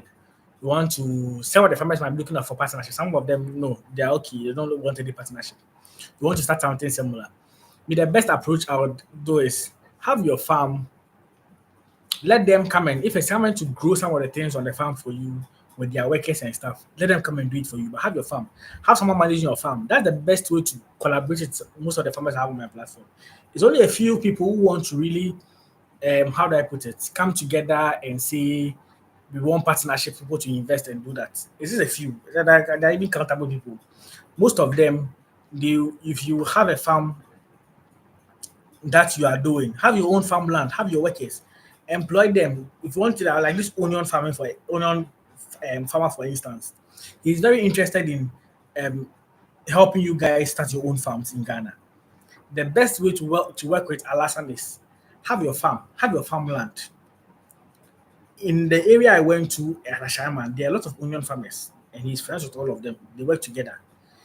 You can employ them, transport them to your farm, let them do the plant, the nursery, everything for you. Be trooping them, we have an arrangement with them. Maybe twice, three times. Let them come and do that for you on your farm. That's the best advice I can give you guys. Partnering and doing that with them, it might not yield the best results. You get it? Because this Alasan, for instance, a lot of people are calling, even me. If I tell you the messages I've been getting on all the social media platforms, my Facebook people, for instance, my comment section, everyone is asking for his number. Those who are able to get my number on my Facebook and reach out to me are messaging me for his number. You get it? And most of them want to do partnership and stuff, which is cool. But the best thing is have people, have your farmland, have people do it for you. Let them come and grow and just take care of the crops for you. And they'll be visiting them, be taking care of it. Have your workers on the farm. They can come and train them, let them know what and what not to do and do that. That would be the best approach to do it. And if you are farming, if you're a diaspora, you have money, you want to invest in agriculture, please try as much as possible to visit Ghana regularly to come and monitor things on the farm. Other than that, I don't know how best you can be able to survive farming in Ghana whilst in the diaspora. That's the best advice I can give you. If you really, really want to do this, it's a free advice. Those of you watching me who are in the diaspora, because normally those of you in the diaspora, you guys have money to start farms, no matter how capital intensive it is. Those here in Ghana, things might be expensive. They might not have the resources to do that. Seriously saying, at least 3 times will come down. Yes, like plan it out. Make sure you are coming to Ghana regularly to see how things are going. Your plane tickets might be expensive, but trust me, your investment in Ghana too is very much needed. Even someone can go and buy land, have papers to the land and everything. Travel outside, you not come down, you come in the land, the owner has sold it to someone else. Those things happen. Yeah. So if you are watching me and you are really interested in farming and a diaspora, that's the best way I would personally advise you to do. Always try and come down to monitor things for yourself to see how things are going. Even if you have the security system on the farm, trust me, the workers will always try and find a way to steal from you. You get it? People like to be monitored, people like to be supervised. Don't always stay there and be calling.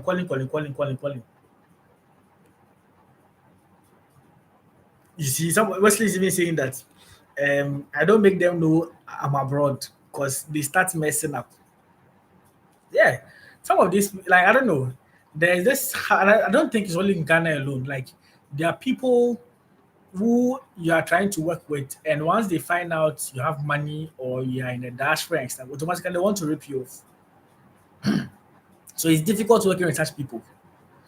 Extremely difficult working with such people.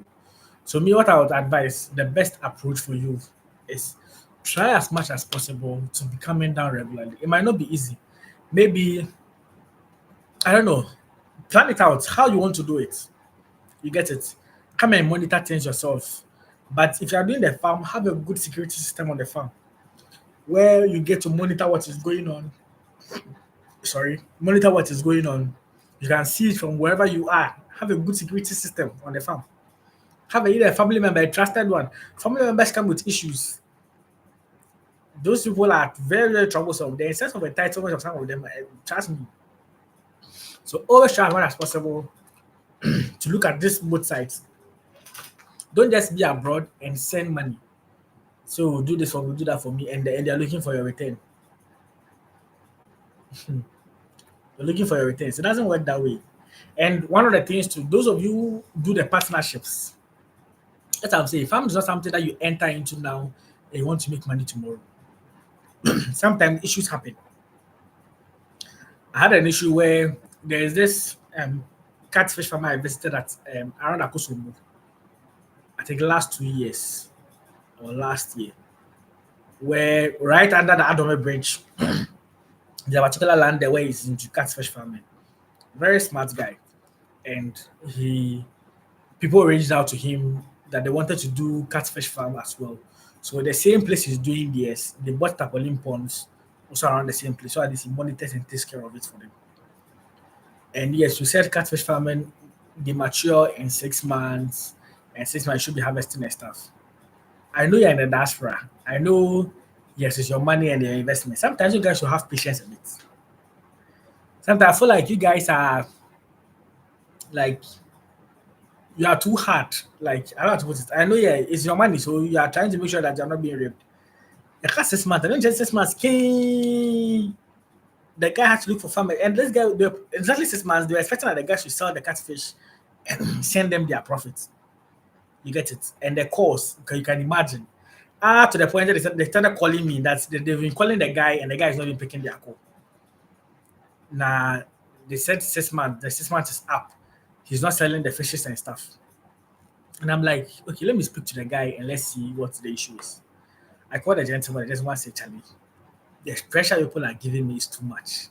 To the point he was even regretting even going all out saying he's helping them. It's 6 months, all right. But the animals have not attained the 1 kg weight. You know, catfishes, sometimes the thing where you get your fingerlings from, you might feed them, they might not even be growing up big that much. The feeding you'll be giving them to sort of when they change the feed and some issues. Some not all of them attain the 1 kg early. And even with markets, people, those point and kill people might want a particular standard. If you're selling to the smoked ones, they want a particular standard and stuff. So sometimes you don't have it exactly like 6 months. Sometimes I go to 7 months or 8 months to achieve that 1 kg. And these people were not getting, we're not having it. Course upon course upon course. That I spoke to the people and say, just have patience. Yes, they mature in 6 months, all right. But doesn't mean that last 6 months now you are selling them. If there's no ready market yet, you have to get market. If they've not attained, if they've not attained the height, hi new one. I know, hey Kofi, I've stressed Kofi a lot. Kofi, I don't even reply my messages now. Thanks for joining my live, eh? Thanks for joining my live. Earlier, I was speaking about you, saying that you are getting helping me get some gadgets, and I was trying to get a gimbal, but I'm not able to. I'm not able to get the because of the time you be coming, so you're not able to get a gimbal. I was talking about investing in gadgets or no, but yeah, I appreciate you very much. Thanks for joining. Thanks for joining the live as well, and thanks for your support. So yeah, I was saying the course upon course. So you guys should have patience a bit. Sometimes the pressure is too much. I know you don't want someone to spend your money. Sometimes they trusted people to like deal with them nicely. So at least when they communicate something, try and have an understanding. Try and also get a relative who will be monitoring stuff and be coming out to see how things are going. And I think they had a relative who was going around, who was trooping onto the farm to see how things were going.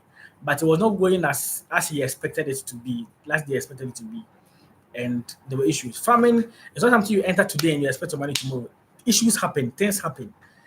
You get it. You don't have control over most of the things, especially when I know we are doing vegetable farming. I know even using irrigation. Even this year, okra farming, I think it was across board. um, Alaska was talking about okra farming at his area that the leaves this year, the okra leaves, all of them were affected. So it affected the yields. I sorry. I remember when I went to Mrs. Akutu's farm to almost all the okra leaves had these issues with it. They were yellowish and they were like at least they were being affected. I wonder whether it's the weather or something. So sometimes things happen. Things you've not even planned for can happen and it might affect the crop or the yield. So it's not always that you get involved in farming and it's like you get the money that instant. You get it. It takes time. It always doesn't work out as expected. Have patience. That's the best I can tell you guys. Have patience. But the best approach to start a farm in Ghana, if I'm being honest, you have to be around. You can't be an absentee farmer. Yeah, if you're watching me, you just can't be an absentee farmer. You have to be around to monitor how things are going. Else you won't see the fruit of what you are doing. And most of the people in the dash, when I post videos, I know most of you guys are very much interested in farming. Most of you want to do the farming. Most of you want to invest, go into agriculture. You guys are making the money there. You want something to put the money into. If you are looking at farming as an option, please make it a point to always come down, like actively be involved in it. You get it. See how things are going. Have good security system around the farm to monitor proceedings, to monitor how things are going. Get a relative. People are doing it and it's working. Like I said, I went to Dobo farms as well in the central region. He had the elder brother too on the farm. Monitoring stuff. He's on the farm 24/7. He's into poultry farming. He was into pig farming as well. Very big pig farm. We have variety of breeds on the farm. He even shared experience where he bought the boa goat and in the end he had like 15 or 10 of them and they all died. There was just left one on the farm. These are challenges that happen when it comes to farming. It happens, but it doesn't mean give up because you get to learn on the job. You get to learn. You can't get to have idea of everything before you venture into farming. It takes time sometimes to get it right. But once it gets right, it picks up just like that. And that's when you see your returns. So it's not easy being a farmer. Even venturing to farming, managing people, workforce alone is another stress. Another stress. Even you being here in Ghana and monitoring is another stress. So it's not easy. And I was saying that video I did earlier about outside a farm in Ghana. Always make sure if you're in Ghana and you want to go into farming, one of the best advice I'll give you, make sure that the farmland you are getting to do the farm is close to you. It shouldn't be very far away from you. Because it gets to a point, if you are working like me 9 to 5, it will be difficult Saturdays trooping to the farm office every time to see how things are going. Sometimes it gets difficult because you go to work, you are busy, you are tired, you come home and you want to rest during the weekend. Some people even go to work on the weekend. You can't be able to go there. So if the farm is very close by you, it's very, very good. Very, very good things. So the guys, Justice said the guys are all doing Okada and Galamsey. We're ready to pay 70 cities per day for labor. Yeah, to get the right people, to get educated people to help you, it's not easy. Getting trusted people to help you for your farm is not easy. I think it's cut across. It cut across. Sometimes I visit farms, even the Zimbabwean woman I said I'm here to post her video, who is into the vegetable farming. One of the main challenge is the labor force. Getting the right people to do the farm is headache. Trust me. So it's not easy. It's not easy. Oh, okay. Wesley said, I pay them by the hour, and trust me, they work like mad. Yeah.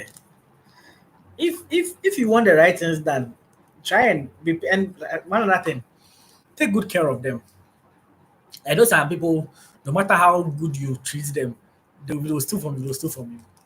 It is in their nature. You can't do anything about it. I understand. But try as much as possible. Hello, Olorifemi. If I mention your name well, let me know where you're watching me from. If you're watching me from Nigeria, your name is it's a Nigerian name, so I'm guessing you're watching me from Nigeria. If not, let me know where you're watching me from. But yeah, if you have a farm, you're taking care of people, make sure you take good care of them. Because trust me, if you don't do that, that's when they have the idea of stealing from you. You do your part. You know something I always say, do your part that you know I did like this thing. I know I've done my part. I know I've tried my best. If they put on the other end try to steal from you, then it's fine. At least you did your part. Do your part, take good care of them, pay them well, better condition of services. You get it. Let them do the work well for you. If you realize still now some of them are doing that, you just sack them for them to go. I told them you can still but make my money. Wesley, I like your relationship with your workers. You are telling them they can still, but it's help you make your money first. It's not easy. It's not easy working with people. Managing people is very tough. It's very, very tough. And getting sometimes the skilled people to do what you need. I recently posted on one of my lives. I have a comment from. Let me just finish what I was saying.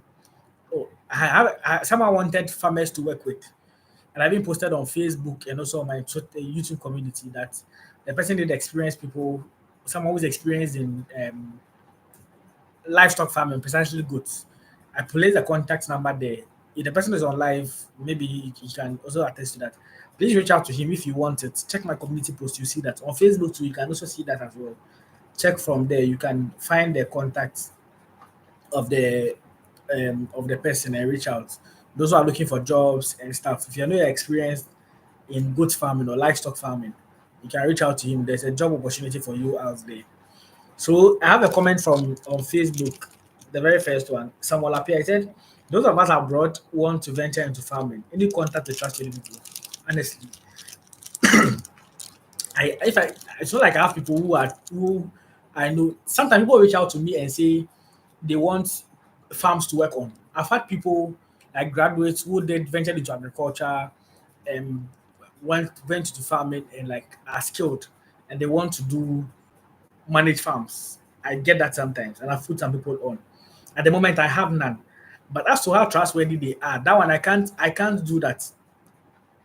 I can't that one I can't I don't know how best. At the moment I don't have. But when I have some, I normally post it out there so at least you guys can reach out to them. At the moment I have. As for that trustworthy or how they are, that one I can't confirm. It's like the farmers on my platform. I go to them and from conversation, you know, when you meet someone for the first time, you can tell if this one is a trustworthy person or not based on interactions. And almost all the people I visit, I get that feeling that yes, if you reach out to them, they can be able to help you. And I always tell you people, if you've dealt with any of my farmers and their issues, just let me know. I'll take the person's contact out.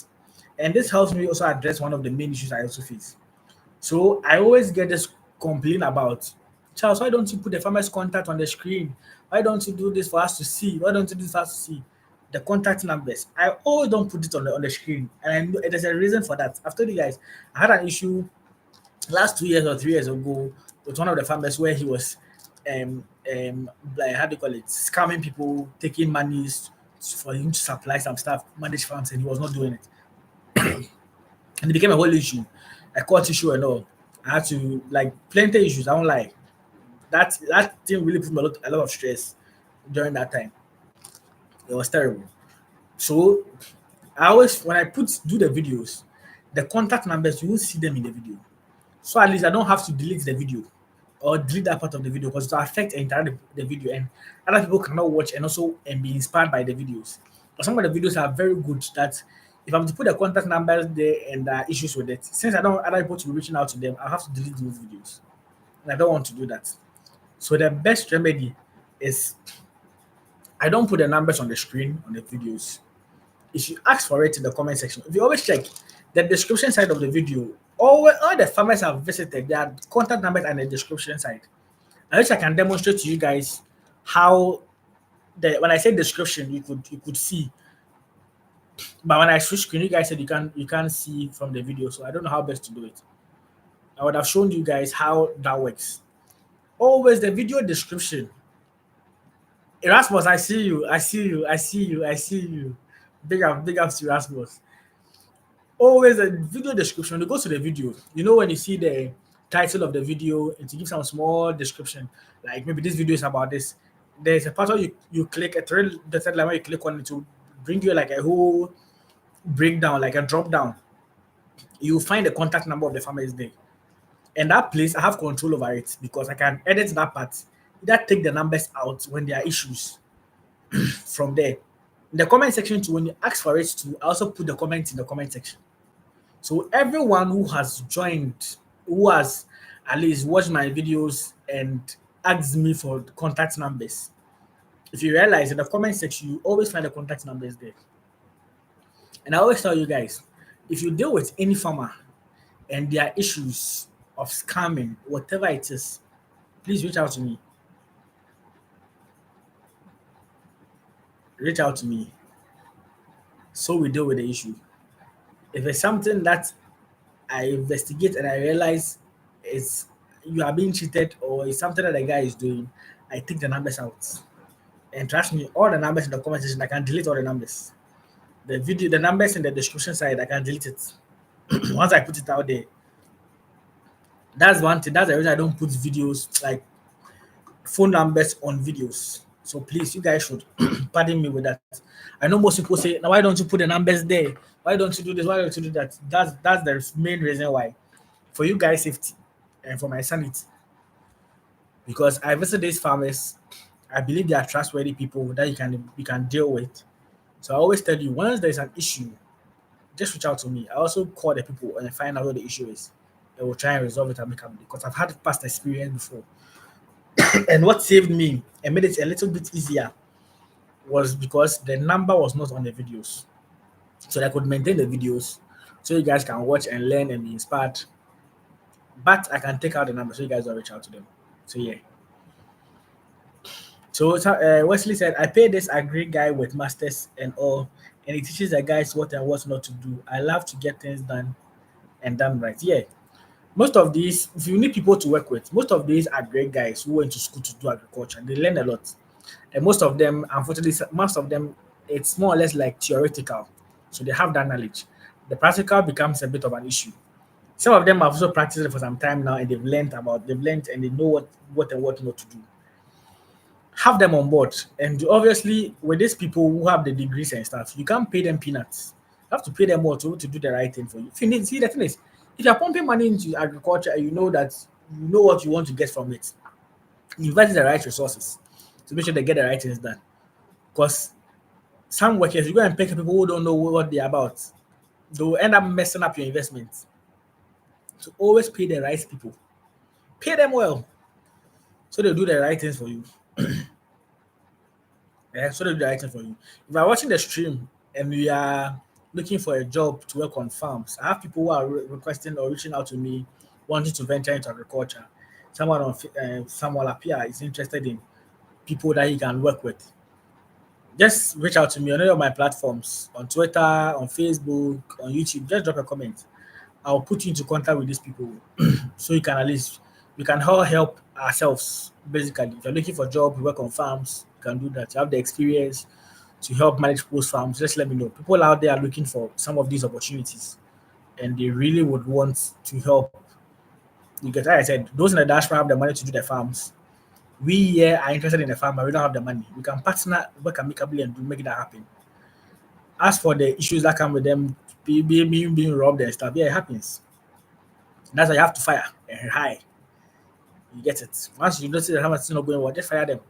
Bring in new people who can help you to do the work and make sure you achieve the results that you want about it. Um, Emmanuel Olorifemi, yes, you replied they are from Nigeria. Nice. What are your thoughts about incorporating e-commerce platforms with farm products? Example, poultry farm. Yeah. So I have a one of the videos I'm bringing to you guys that I said that the 2025 we'll be looking at. It's a video on catfish farming. And I know somebody said, "What is this fuss about? Hype about catfish farming?" We'll look at that as well. So he's that setup. I don't know, you guys might know him, Jack Down Farms. If by any reason he's on the live, he can just give it a shot, a wave on the live. But Jack Down Farms. So he does installations and stuff for people, modern ways of doing agriculture, where he build the setups and stuff for you. And what he's doing now is that he's building an app where if you are interested in like selling your farm produce, you can go there and put it out there on his platform. Like you need people to buy your farm produce for them, you make a post over there. And over so it's like an e-commerce platform basically. People too can buy or reach out to this like some of the people like the crops or vegetables they need and also purchase from that platform. So it's something that he's doing. Most of these e-commerce platforms are very limited, especially when it comes to agriculture. So if you're looking at investing in the sector, improving upon the sector, coming on board to make some of these things happen, you can also look at that areas to invest in.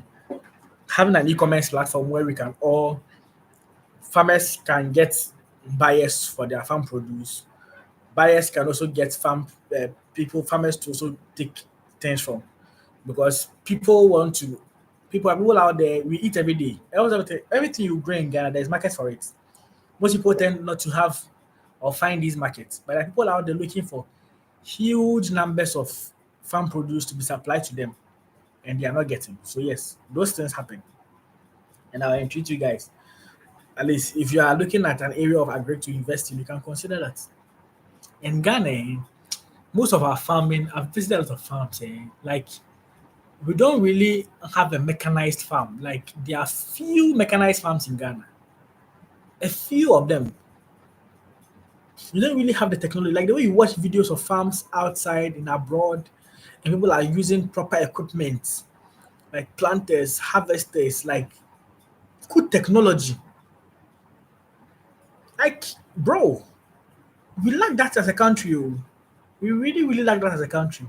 And I feel one of the best things that could have been done that the government could easily help us, at least at all the various agri sectors, like all the various agri how do they even call it? They have a name for it. Like every town, every region has like an agri unit where they have extension officers that will go and make sure the farmers have equip or like provide farm equipment, stock them there make sure that people have these things.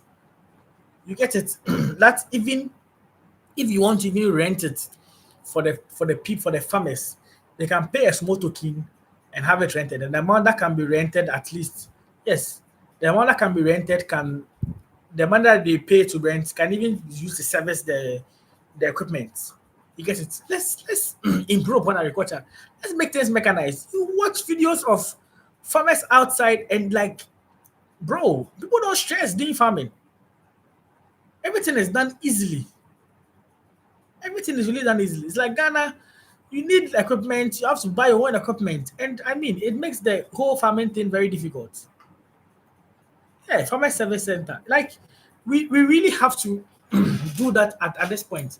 It's like it's sad that we as a country, I don't know how old we are, like almost 70 years now. So I don't know. We have to try and like, I mean, some of these things it has to be done. If we invest more in the agri space, get more of these technologies that could make farming easier. Because what is not making farming attractive to the youth is, we don't want to go and weed and stuff and all those things. But if it's mechanized, there are a lot of technology, bro. It would really, really help. Really, really help. Look, how farming machinery, bro, it's terrible. Oh. It's terrible. It's very terrible. There's just a few places that you see um, good machinery that people have. Most of these farmers, those who have money, buy these things themselves and are using it. If you look at the large farmlands, they buy those things themselves. And Ghana is just a few farms that you can boast of very huge like farmlands. When I visited the Zimbabwean woman, and we were talking about farming, I was like, one question I asked there was, well, what does she think about like farming in Ghana and in Zimbabwe? She said like Ghana here, most of the farms you have here are like gardens. When you go to Zimbabwe, you see someone doing over 10 hectares and it's only maize, like hectares of farm, and they're focusing on one thing. So let's say the onion farming like this. Someone is doing hectares and it's only onions. They're not doing something, they're doing something like small, small. No, no, no, no. It's one thing and it's being focused on solely. I watched a video of Wademaya in which country? Botswana. And he's like, when you are done schooling, most of the things in that country are free. So even in you go to the you are now going to do farming, you go to that Greek unit, they give you seeds and everything, give you land, everything for free, and they tell you to go and start your own farm. Like I mean, you should get to this free SHS thing that you have been doing. You should do free farming as well. Help people get lands, even if it's government lands. Rent it out to them. Let them have those farmlands because people are crying for farmlands to just do farming on. We can do better. A lot of things can be done. If we believe as a country that agriculture is the backbone of the economy, these things can be done. Most of these government lands around that people are not growing things on, and they are there and they are bushy, and the best they can do is just put a great how do you call it, government property, keep off, rent it to people, let people do farming on it. Let people farm at the moment until the land is ready that I come to build a infrastructure on it. This how was it called? The hole they went to dig for like $40 million or so. The what's this? What's the name? The National Cathedral. I know that one they cleared most of the lawyers. I think some of the pension lawyers, something, their homes and some hospitals that they broke down to do these things. Imagine if you know you don't have finances to build the project yet. Give it to people, rent it to people, put your farm on it. At least you can make some money from there. You get it? I feel like Ghana, the mechanization is very, very low. Very, very low. It's a few people. Those who really want to do stuff for themselves, those who don't see the value of what they are investing their money into, are the ones going all out when it comes to agriculture. They're the ones going out when it comes to agriculture. Apart from that, the rest they forget it. Forget it. It's sad. It's sad. It's sad. Let me read some of the comments. Yeah. to rent at least for them. Like, they have to do that. The government has to buy machinery and equipment in all the various agri centers in the country, rent it to the people. Let them pay a small token, and at least the money they pay, at least there's some machinery or equipment, they can be serviced. Use that money to service them. Do you get it? So at least they can. I mean, you rent, you use it, you take it back.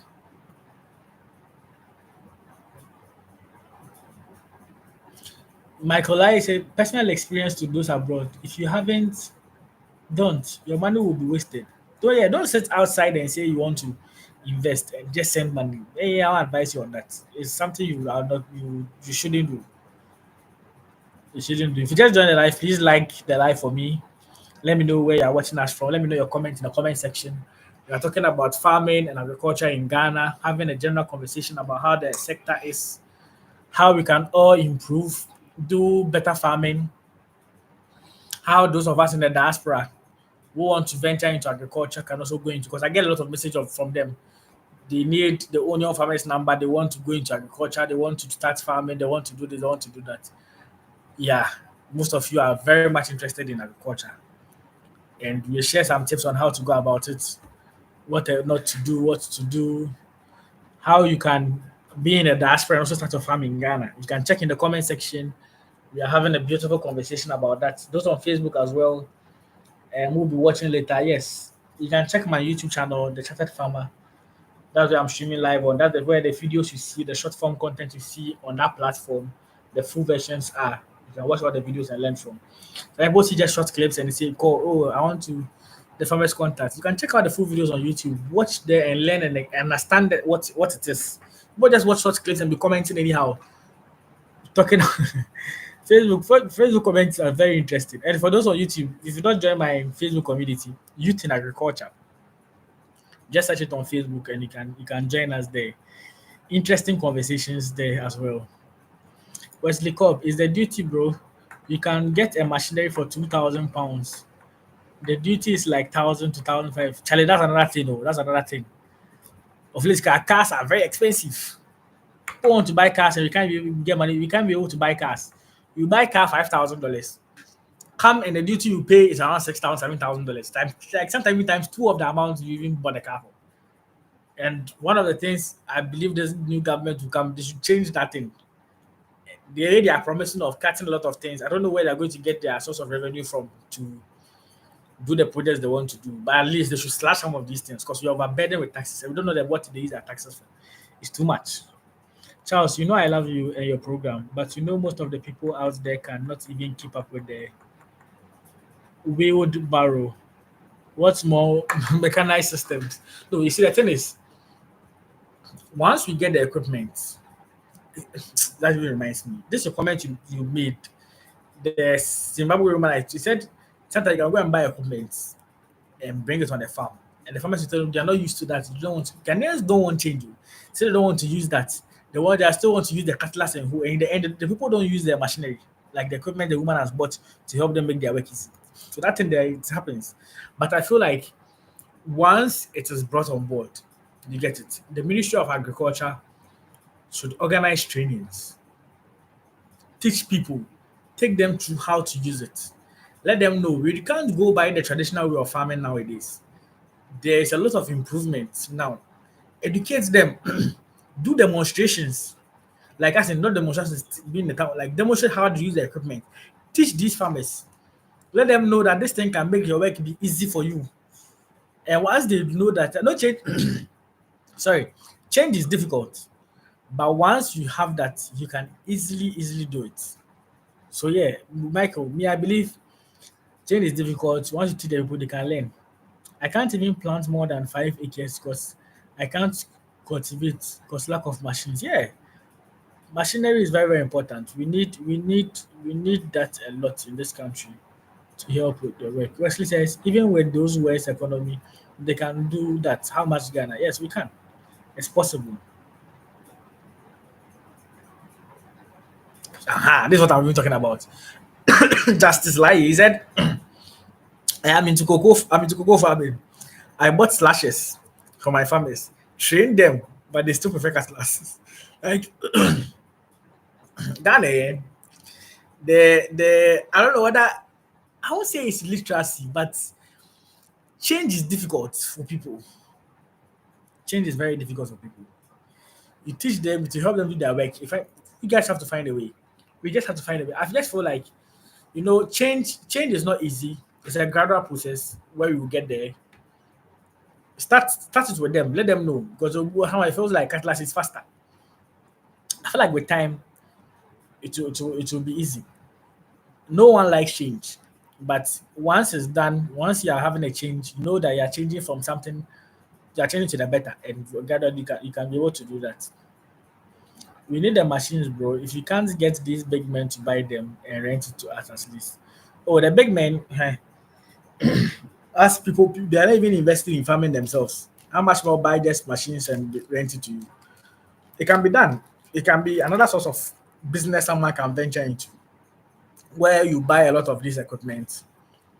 It can be a company that you will run, and people can rent some of these things. And trust me, you make a lot of money if it's something you are considering. Because Ghana farming is not mechanized at all. If you have the resources to buy a lot of machine and equipment, set a company, have the machines, you get it, and just be renting it. People who are really serious about farming and agriculture can come and acquire some of these things. Yeah. Friends for life. Did he put his number out yet? Do you give your number? Oh yeah, check in there. I've dropped my number. You can check in the comments. You find my number in there. You can reach out to me. It's something I spend more time on trying to get the machines. But when I ask duty, I can't buy them. Yeah, yeah, duty is crazy. Michael, I watching us from the US. Please let me know how I can reach you if possible via WhatsApp. Yeah, so check in the comment section. You can find the numbers there. And guys, please, my super chat is also open. If you really want to gift, as we are in the Christmas season or festive season, to support what we do with the travels, with visiting farms, kindly do that. Would appreciate that. I see Sapon. Is it Anita Sapon? If it's Anita, Anita, I agree to. Thanks for joining us this evening. They feel when they learn the work goes faster and they think it will affect their way of pricing labor costs. Pros and cons. I mean, it will take time. It will take time. Just reduce your issue. I understand. Because sometimes it's like we thinking that at a point we felt. I remember when I was in high school, we used to say those of us doing accounting. I'm an accounting graduate. Those of us doing accounting, and there are technologies coming. It will take away your work. You guys, we need you guys again. This thing you're learning is a waste of time, and all of that. Technology comes to enhance what you are doing. It doesn't necessarily come and take the work of you. It helps you make the work you do faster. I remember that time I was really scared. Hey, this course I'm doing is going to, am I going to get a job? Is it going to help me? Is going to do this, is going to do that. I remember that those times. These are some of the things that happens with getting this equipment on board. Just educate the people. Let them know that at least all these things will in the end will help them. You get it? It will help them with what they are doing. But change is difficult. It will take time for people to adjust. That one I can tell you for free. It's not going to be easy, but yeah, with time they'll get used to. And they feel they will learn. Please, I want to ask the farmers who are into animal farming, how do they manage their farm in terms of record keeping? Oh, um, Harris Mac official. Oh, Wesley, thanks for the gift. I appreciate it. So Wesley just gifted us £2. I really do appreciate it. Let me drop a like on it. Yeah. Well, you should drop us £2. If you are watching and you want to support us, why not? You can do that. So um the question I was saying, please, I want to ask. Yeah, yeah. So if you want a record keeping system, so when I visited Mr. Pobi, the grass cutter farmer in the at Matarico in Accra, he had the system of recording how he keeps it. And mostly when it comes to livestock farming, you have to check for inbreeding. Else, you would end up mixing the. For those who don't know inbreeding, it's like human beings, what they call incest, or so, like brothers and a sister sleeping together. In animal farming, it's not done that way. It's not done. Like you not get strong offsprings, and the end they'll end up dying and all. You don't get the rights. You don't grow big for you. So always to help. Important to bring different people, like different male and female from different like families, and put them together. You get it. Mostly that's general what inbreeding is. So if you're not keeping your livestock, if you're not keeping good records of it, you would end up losing them. Even with the poultry farming, when I visited PRL farms, we also had a similar system. So here's to oh nice. I just received Friends for Life. Thank you very much. I really appreciate it for the $9. Sorry. I just so when I went to PR farms, he also had a similar system to that he had on his farm, where he had labeled the cages. So in the each cage, so it's a poultry farm in layers. So in each cage, there are like four beds, and he can know maybe in this cage, this number of eggs were laid. Maybe if some of the eggs are not when two eggs are being laid per day, there's one particular bed. There's a problem with one particular bed in that cage which didn't lead. Then he can monitor, focus, and see what is going on that particular cage. So yes, that happens too as well. So if you've not checked out, if like inbreeding is very important, especially when you're doing animal farming. It depends on what you are doing. It depends. All I get are excuses. Please help me. I've spent over 100,000 and nothing to show. Do I stop or continue? Oh, Michael, I'll come. I'll come to you shortly. I just want to handle the inbreed record keeping thing by Hamis Cash Official. You can check out my video with Mr. Poby on the what's it called? On the record keeping. He has a beautiful way of keeping records where he's labeled the cages and all of that. You can have a watch that video and learn from it. A good record keeping system. Where on his laptop he was even explaining how he was going about it. That man actually stop. Yeah, I admire him. So yes, it's very good to keep records. Else you would end up losing money. You do like usually your investments, all your animals you might lose them. So it's very very important to like have look at that. Please help me. I spent over $100,000 with nothing to show. I serious $100,000. Do I stop or continue? Michael, let me know. All I get the excuse. What did you spend the money on? What type of farming were you doing, and how come you lost all your investments? Friends for life, I've seen your message. I've seen your message. Because I'm going live on Facebook, I can't respond at the moment. But after I'll check it out. Friends for life. And thanks for the $10 gifted as well. I really appreciate it. Yeah, I really appreciate it. You can call me tomorrow. Tomorrow I might go out. I'm on break now, so I'm mostly free and I'm at home at the moment. But this week I'll be stepping out to film other videos that I have to film. I have to go back to the onion farmer to film a video with him again. Since you guys had questions, I want to go back there and go and get your questions answered. I also be going to the Volta region this week to shoot a couple of videos as well in the Volta region this week as well. Yeah, so that's the plan. But mostly now that I'm at home, mostly because I work 9 to 5. The best time to call me is after work. I don't pick when you message me. Those who just as I those who message me normally during working hours. Hardly do I answer or pick calls. When I close normally by 6 p.m. I'm at home or later 7 p.m. Then I try to respond when pick calls and stuff. So yeah, but at the moment I'm mostly at home. So until next week, so you guys can message me. I'll return your call. I'll get back to you. Michael, please. I want to know what you invested $100,000 into. $100,000. So all I get is excuses. Let me know what exactly you are referring to here, so we know how best to help you. Um, Justice Lai, the land bank are not there. The land bank are not there to mechanize a farm. You need at least 100 acres. Where can you find such lands? You have to talk to 5 families heads to get 50. Yes, yes, that's another issue too. One of the things that makes acquiring lands in Ghana difficult is either they belong to families or like this real estate, but this real estate, but they even get from families, or they belong to the chiefs.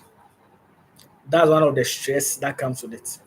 So even getting huge farmlands to do like huge numbers is also another challenge, and I could understand. Yes, I know that. It's also another challenge. It's also another challenge. A lot of issues, a lot of issues when it comes to farming in Ghana. But I understand you, Justice. I really understand you, Edward. Yeah, my number. Yeah, my number. If you check in the comments, I dropped my number, so you can find my number in there. But Michael, I really want to know what first catfish now. Yeah, I saw a comment on catfish that he doesn't know the facts about catfish. I just saw Michael's.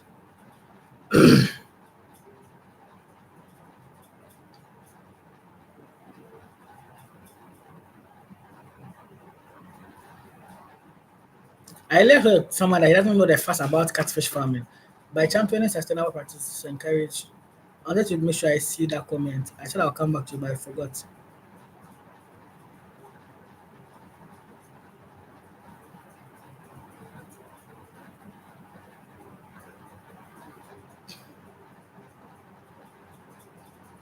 Okay.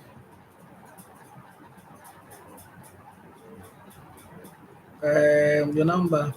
My main issue is with the farming. Okay. Is with the farming.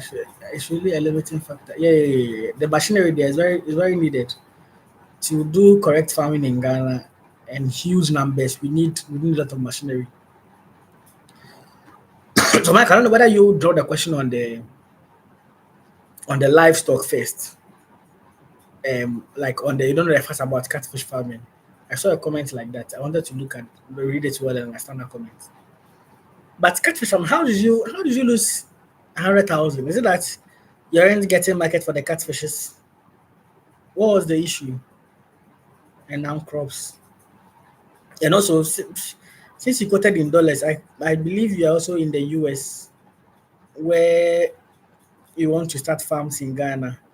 Personally, like I said, try and be visiting regularly. Yeah, try and be visiting regularly. If anything, yeah, that reminds me. I want a sweet potato farm to visit. Orange flesh sweet potato. Someone messaged me the last time. I once had a farm like that to visit, but later the farmer wasn't responding to my messages. That's one thing I want to do this year. Sweet potato farming. I really, really, really love to have that as well. The main issue with farming, okay. So, Michael, I want to know catfish farming and crops. I want to know how it happened. I wish you guys could join the live and share your experiences.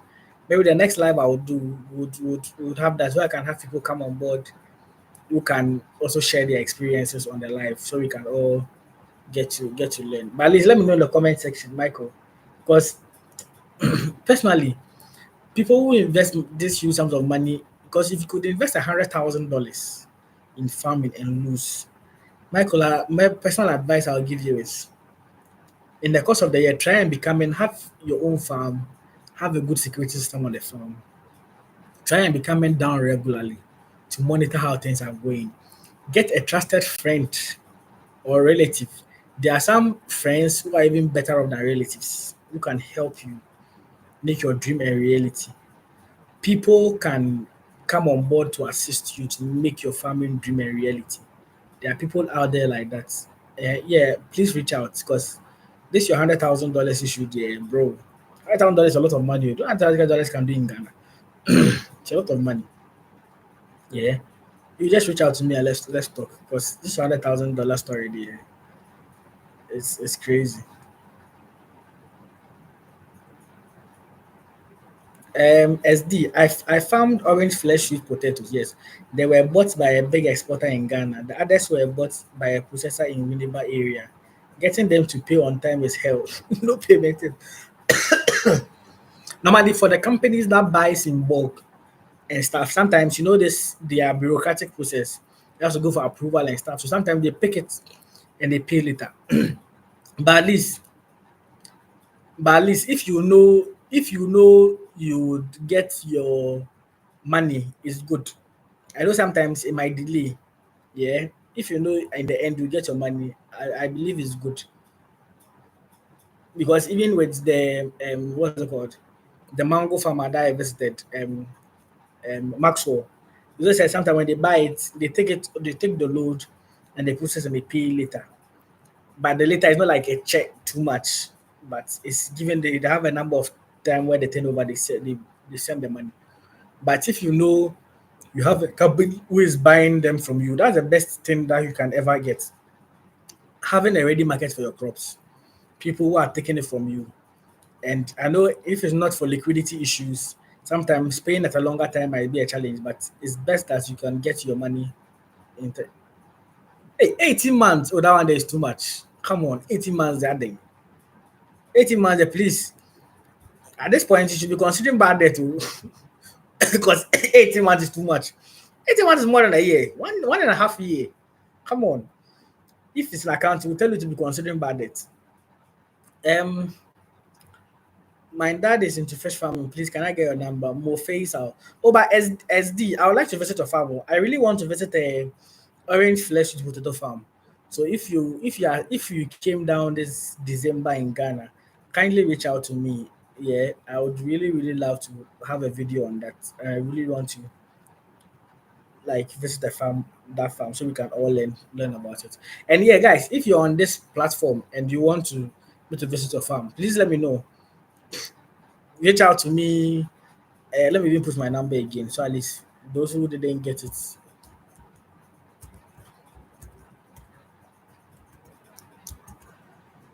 reach out to me. Yeah, I know in December normally those in the diaspora who own farms come down to Ghana and they they monitor their farms while they're on vacations and stuff.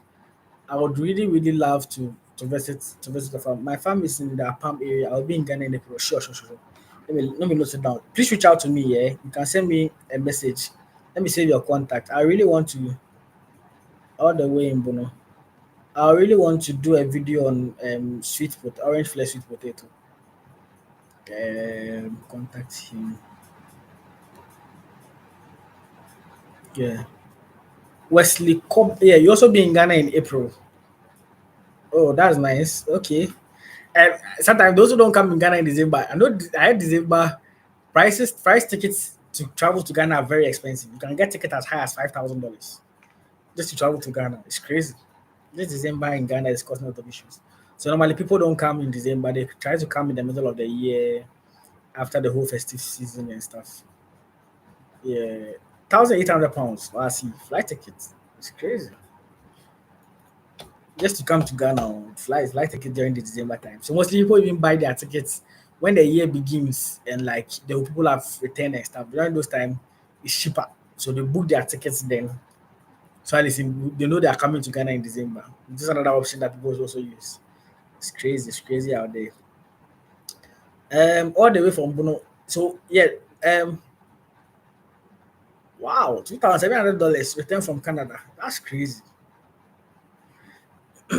Tickets are expensive. Like during this December time, that one day. So I sympathize with you guys. But I know normally those who own farms is the $1,600. Oh, okay, in April. Oh, yeah, that's a little bit. Let me see. Hey, in April there is $1,600. So in December, then what will be the price? Hmm. I know what for those who don't know what the Maya, but I believe if you guys watch my channel, you have to know what the Maya. It's always been talking about traveling. So I had traveling in Europe, traveling in Americas are cheaper as compared to even traveling within Africa. And it's crazy. And I don't know what is causing these things to be too high, but it's insane how pricey tickets are. How pricey tickets are.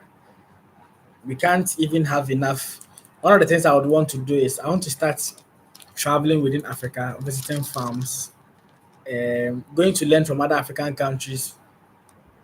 Lack of airplane, bro. Yeah, going to visit other African countries. this Ghana Airways issue, that has been a topic for another way, another day. This could have helped solve one of these problems that you are facing. You had Ghana Airways, you didn't know where it passed. I want to travel to other countries, like so we can all see what other people are also doing, so we can all learn from other countries as well. Because I believe the other countries are doing really well in this agricultural space, really, really well, way better than Ghana. That we can all get to learn from. You get it? So yeah, we can all learn from it. That's what I want to do. But traveling within Africa is crazy, and sometimes when you hold a green passport, it also becomes difficult traveling to certain African countries. Your own people won't let you want to come to their country, and it's a lot of restrictions. Hi Charles, please, do you know any extension officer in the crew is the Kojo Boyan, I'm sorry. Yeah, yeah, yeah, yeah, yeah. I think Harris Mark, we looked at that. Like the questions about the record keeping system. I had Mr. Pobi. I did a video on grass cutter farming this year. Check early this year. One of the videos I did with him, he was explaining his record keeping system. You could learn from that. It's very important, especially a livestock farming. Um, how to keep records. You could learn a lot from there. All flights that move within Africa are outside flights. Hence the cost. Oh, okay. It makes sense. So, like in Africa, we don't really have our own airlines or planes mostly.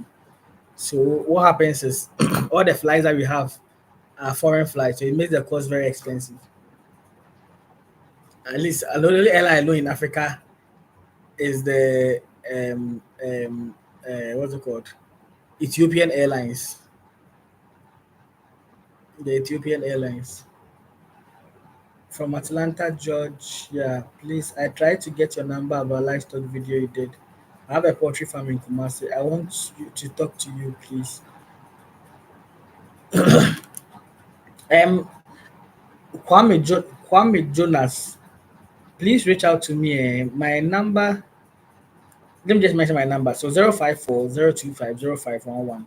If you check on my Facebook profile, you can easily get my number. Even on the Youth and Agricultural page where you are seeing this, you can easily get my number. Most of the messages I get on WhatsApp, people get my number from Facebook, so you can easily find my number and reach out to me. So we can have a conversation about it. Yeah, now I'm free. I'm free. I'm at home. All what I'm doing now is trying to edit more videos and reply to my comments, reply to questions. But this week I would be going out to film quite a number of videos as well. So yeah, sometimes if you reach out to me this week and you don't get me, please don't take offense. Yeah, so we've been streaming for the almost 3 hours now. I want to thank you all for joining. I'm not ending it now. Maybe in the next 30 minutes or so. Let me know your questions. If you just joined the live, we are just having a general conversation. This is my first YouTube live about farming in Ghana. We first looked at how the year has been so far on the channel, where we've been to, what we've looked at, the new things we're able to introduce on the channel, forms of farming that we looked at on the platform where we've not done before. Something like mango farming, something like cattle farming, yeah, yam farming as well. These are some of the new things we're able to introduce on the platform this year for you guys to watch and learn and also be inspired.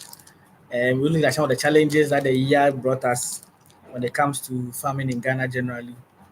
Um, we also looked at the type of farming you guys would want me to look at. People want to know more about beans farming, people want to know about tiger nut farming, people want to know about sweet potato farming, people want to know more about green pepper and onion farming, more videos on green onion farming.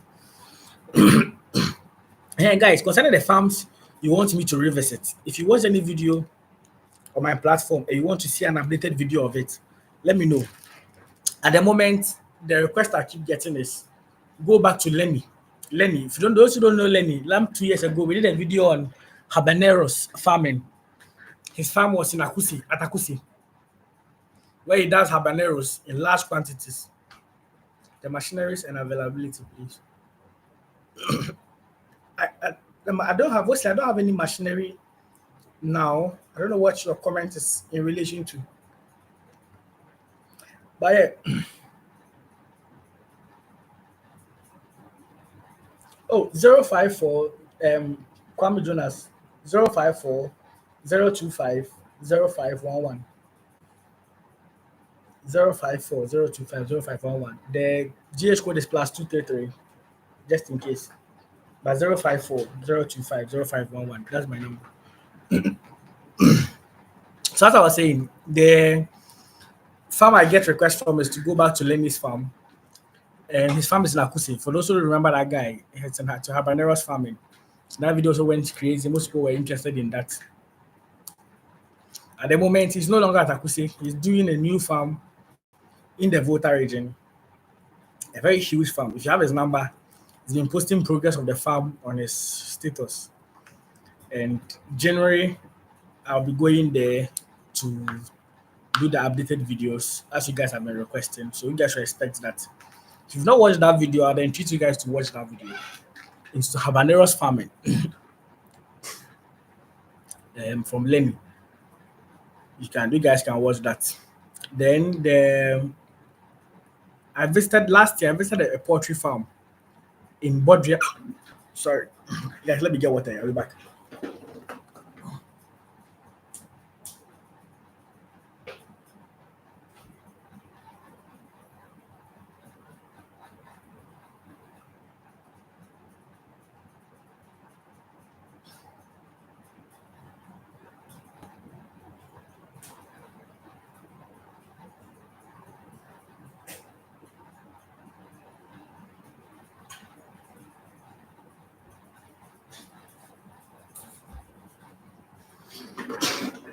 Yeah. So I visited a habaneros farm, um, a mango, a poultry farm at Bodriase in the in at around Kaswa, Central Region. What's Kaswa is part of Central Region now. Yes, I also went there. Um, I had a nice video with them. They are into layers as well. They had first, they do deep litter. They don't do battery cages. So initially they began with 6,500 beds. They later expanded to additional 6,000 the time I went there. And now they are increasing another 6,500 capacity again. When I reached out to them, they said they want me to come there when they have the new stock, the new 6,000 beds. So now the last time when I spoke with Akusimoni, that's the owner of the farm. Like, they are two friends who partnered together to start the farm. So one of the owners said, yeah, they don't mind doing an updated video, but they want the new, so they are building the structure now. They want the best to arrive and for them to grow to some point, then I can come there. So you guys should expect that video as well. So those are the videos at the moment. I'm from your request, I'll be going back to do an updated videos on those. Poultry farming is very lucrative, just that it's very capital intensive. So if you really have the money to invest in it, please do. You make lots of money. If you're doing broiler farming, bro, broilers, crazy, crazy money. But broilers, the only downside is you have to have a ready market. If you don't have a ready market, forget it. You will not you will not see the light of day. You will have the birds and you'll be feeding them and they would be eating and no one is buying them. But if you have a market, people really, really buy. And I have a video on that it will be coming out very soon. Um I'll be uploading. So this year, you guys are expecting that. Like I said, I have more videos now to be uploading. Thank God for that. Because it's always the case. My only issue now is having time to edit them, sit down, edit them, and put them out there. That's the only problem we are facing this year. But for videos, we have quite a number of videos. So this year we are speeding up. Normally, by the end of the year, I normally do videos on what type of farming to invest in before the year starts and all of that. Normally, that's what I do. But this year, I wanted to do a live stream. We look at as the year is about to end, look at the journey so far, do the recommendation for you guys. So yes, for those who just joined, this is an overview of what we've been looking at. As I was saying, you guys can just drop a super chat or super thanks to at least support what we do, so support what I do. Yeah, that's why in the festive season of giving, you can just drop a gift, a super chat here, down here. Yeah, so yes, you can donate to the super chat as well on the stream to support me. Kojo Wine. I'm not done a video on cashew. And one of the places I want to visit now that I've not been to now is the northern part of Ghana. So I'm looking at Bronga Afro, Northern region, Upper East, Upper West, all those places. This year I want to really explore those places. I want to go there and film quite a number of videos there. I've really not been there. I really would love to go to those places. That's the only part in Ghana that I've not visited now. I've been everywhere. Now the target is the northern part of Ghana. At first, I had not traveled to Volta region before, but now Volta region is like one of my most visited places. Ashanti region to at the point I had not been to Ashanti region to film videos there, but I've tripped there like quite a number of times. So yes, I really want to do that part as well. Alexander Suman. I spoke earlier about land. Alexander, maybe you just joined us. I don't personally get myself involved in land issues because of the complexities that come with it. I don't want to recommend the land for you. You pay, and in the end, there'll be litigation. Someone will come and say it's my land, it's not my land. So I don't really involve myself in land issues. The best way to acquire land for farming is if it's rental. So I spoke about this. So let's speak a little bit about the land since Alexander asked. Rent lands if you want to do for farming. But that one is advantage and disadvantage that comes with it. It's everything, there are two things involved. If you are renting the land, it depends on what you are doing on the land. If you're renting the land for crop farming, normally people don't have issues with it. If you're renting the land for livestock farming, they are going to do livestock. It's better you buy a land than rent it. If it's crop farmer like onion farmer they're talking about now, you press plants. That one, the owners know you are not putting any structure on it and stuff. The reason I'm saying that it's not advisable to um, buy land for onion farm. You can rent like for vegetables. Those ones, short time, they are matured. If the landowner comes and say he wants their land, they can easily use their land back because you just take your crops off or you harvest your crops and you're done. We are doing livestock farming like poultry where you're putting structures, you're building like pig farming. Those ones you're putting permanent structures. And if you are renting the land for it, it's not advisable because if tomorrow the landlady or the landlord comes and say, I want my land, you're now going to pull down all those structures. And those are investments that you've invested. Those are fixed costs that if you invested for the long term, you're supposed to reap benefits from.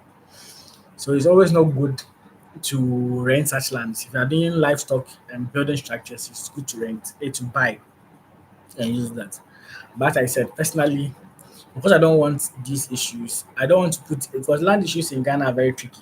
People are land issues very tricky. You join on Facebook, having a conversation about farming in Ghana. I know it's late. It's currently 10:54 in Ghana. Because I'm not going to work, that's why I'm still here. We're having this extensive conversation. We've been streaming for the past 2 hours, 30 minutes. And I appreciate you all being on the live. I really do. We're talking having a general conversation about farming in Ghana. So yeah, you guys can join along in the conversation. Yeah.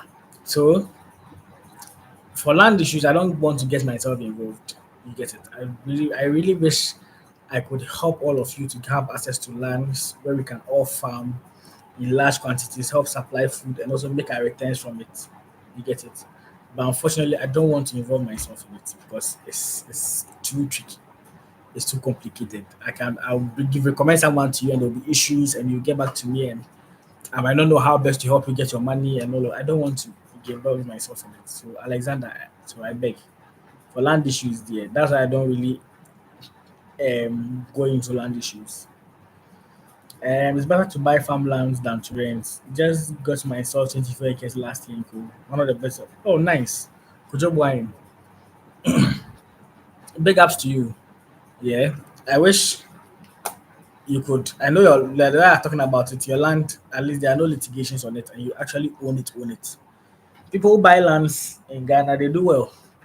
Because sometimes, the complexities, trust me, before you have a land that says it belongs to you, the stress is crazy. So if you're able to get yours and you have it easy, you have to really thank God. You have to really thank God. Alexander, yeah, so that's it. For land issues there, I beg. Maybe someday, if I get people or someone that I know is trusted, that I know if you can't even trust someone entirely, but I don't know. You'll see me do a video about it. I don't want to just go and chase money and do adverts for someone, or because of some few coins someone will give me, and come and comment something bad for you guys, and they'll end up duping you or stealing your money. I don't want to go through that stress. I actually know the family, and I'm okay, okay, and that's good. So as Kojo was saying, he knows the family himself, and also stays in Kojo, so he's able to acquire those farmlands. But I've not done a video on cashew farming though, just in case. I've not done a video on cashew farming. So yeah, let me give you guys my topics when it comes to crops or types of farming that is very profitable that you guys can get yourself involved in. Obviously, my first pick will be onion because onion is everywhere. Onion is like the talk of the day now. Like I said, the video we do the onion farming is really doing well, and I appreciate that. I've seen other blogs have posted it, and people are really interested. Who want to learn more? Who want to know more about it? Who didn't know onion farming was profitable? So yeah, onion. Someone one of the questions people were kept asking was onion farming. Is it grown once a year? Is that yeah? All those things. What the thing about vegetable farming is it can be grown all year round. Once you have a good irrigation system, you can grow everything all year round. Mostly the time for growing the onions, that most people grow onion around the April, May, June, July, those seasons where it's about to rain or where the rainy season. So you can have good rain to take care of the onions for you. But if you are going into vegetable farming, it has to be irrigated. Get your farmlands close to a water body. Have a good irrigation system. If you are going to vegetable farming, you want to make good returns from it.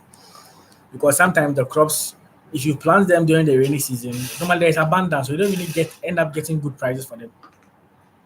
But if you do so during the dry season, where you have irrigation, you can be able to water it.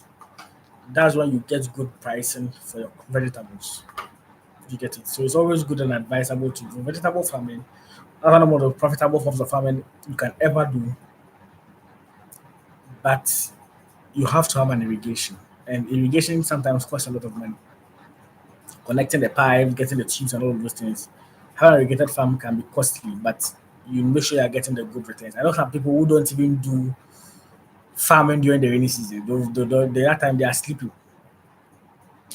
Yeah, Wesley, have more videos. What videos have more videos coming? Within the rainy season, they don't grow things. They wait dry season, that's where their cocoa season is. And they plant. So vegetable farming is sure banker.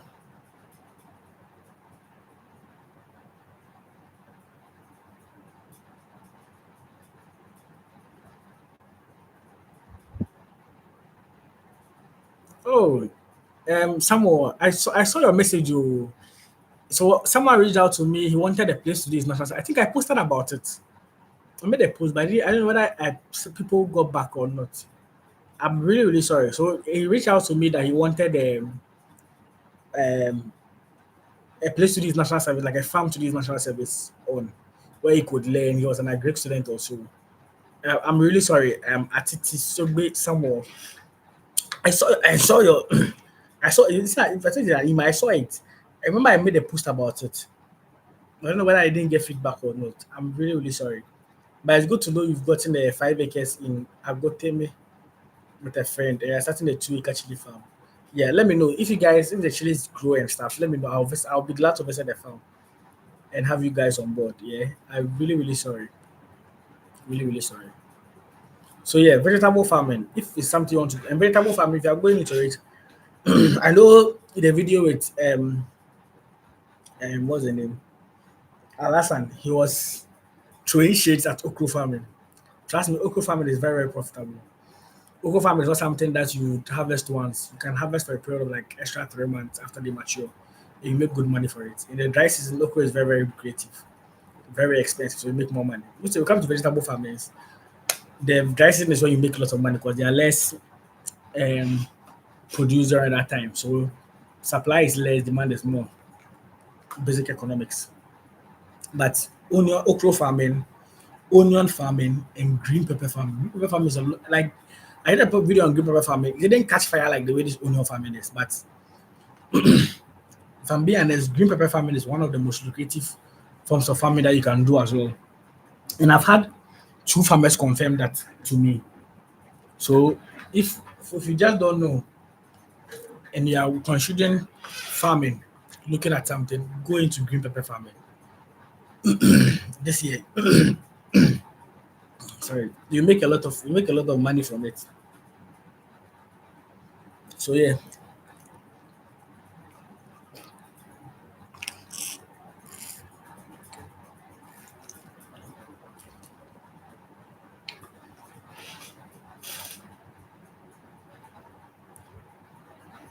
you see. Oh, SD, thank you for the 10 Canadian dollars gifted.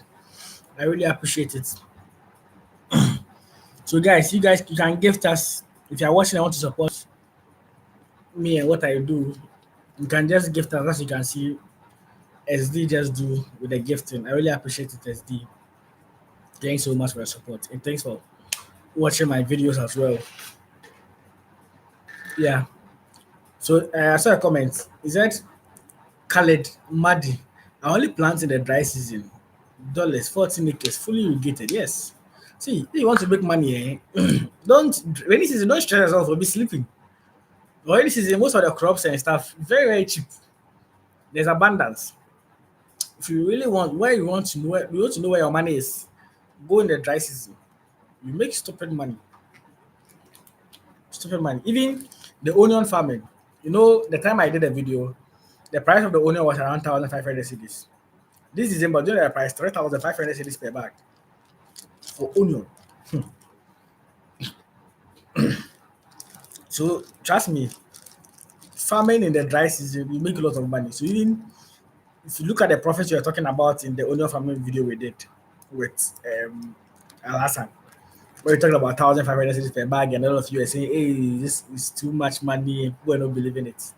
Currently, a bag is 3,500 Ghana cedis for an onion farm, for a bag of onion. So you can do the math. If you're doing vegetable farming, don't stress yourself. Yeah, you do it in the dry season. You make lots of money.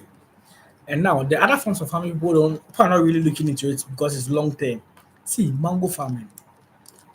I when I discovered it this year, I just feel like but the only downside about mango farming is once you plant mangoes on that land, you can't plant anything else on the land.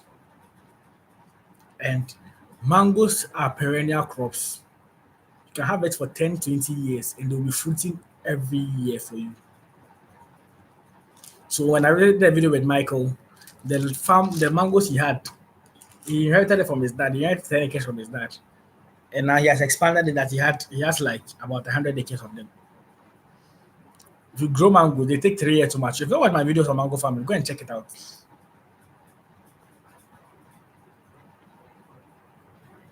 Oh, okay. Someone is dropping. Winnie Chirega will come there. But yeah, mango farming, perennial crop. They grow and you'll be harvesting them. They are generational crop. The guy inherited it from his dad. Also expanded it, took good care of it, and now he's enjoying the fruit of it. And every year they harvest twice a year. He said the major and the minor season. The minor season is around this time, where the price is very good. So normally he has suppliers who come and buy it from him. Some from Ghana, he has other people from him, Burkina Faso who come with their tractors. Companies come and buy in large quantities and take it there to make juice and stuff. And he sells seedlings. So I'm doing market for him. It's not like he has paid me for it, but just to put you guys on game. He sells seedlings. He's the mango farmer. He does the seedlings as well. So if you're interested in that one, so you can reach out to him. I went there last week to do a harvesting video with him on the 24th of December. That was the Christmas Eve. Went to do a video with him on that. You guys can go and check. You can check. But I did a video with him earlier this year. You can check it out. You learn a lot from it as well. So go on Facebook. If you are seeing me here, I'm on YouTube live as well. You can check me on YouTube, the Chartered Farmer, where most of the videos you see on Facebook, the full versions are here. This is we're just having a chit chat with ourselves to see how um, farming in Ghana, the journey so far, how some of you can also get involved in farming. So yeah, Mango farming is my topic. It fetches money. There's less work. It's like coconut farming as well. They take time, 3 years. They mature. Then after every year, there'll be fruits. You just be selling them. The season for mangoes are there's a dry, the major and minor season. Major season is the rainy season. And the minor season is around this December. This dry season time where you can make there are good prices for the mangoes. So it's something I recommend for you, even though it takes longer time. But I say if you are doing farming and you are looking at getting rich quick, it might not be it might not be the best thing for you actually. It takes time, but once you get involved in it, you know that I know that you make money from it. The other thing I also advise is maize farming. See, one thing about maize is one, we human beings should consume maize. Two, maize farming is maize is the livestock farming where you see every livestock the feed that we complain about price of feed being high. The bedrock of livestock farming is feeding, and the bedrock of feeding is maize. I did a video with PR Farms. He was saying that he prepares his own feed, and it gets to a point there's even maize shortage in the country that he has to go and import, like they import some from other countries for it to be sold in Ghana. So you can never go wrong with maize. So going into maize farming, you can do an irrigated maize farm. Then the dry season you have a lot.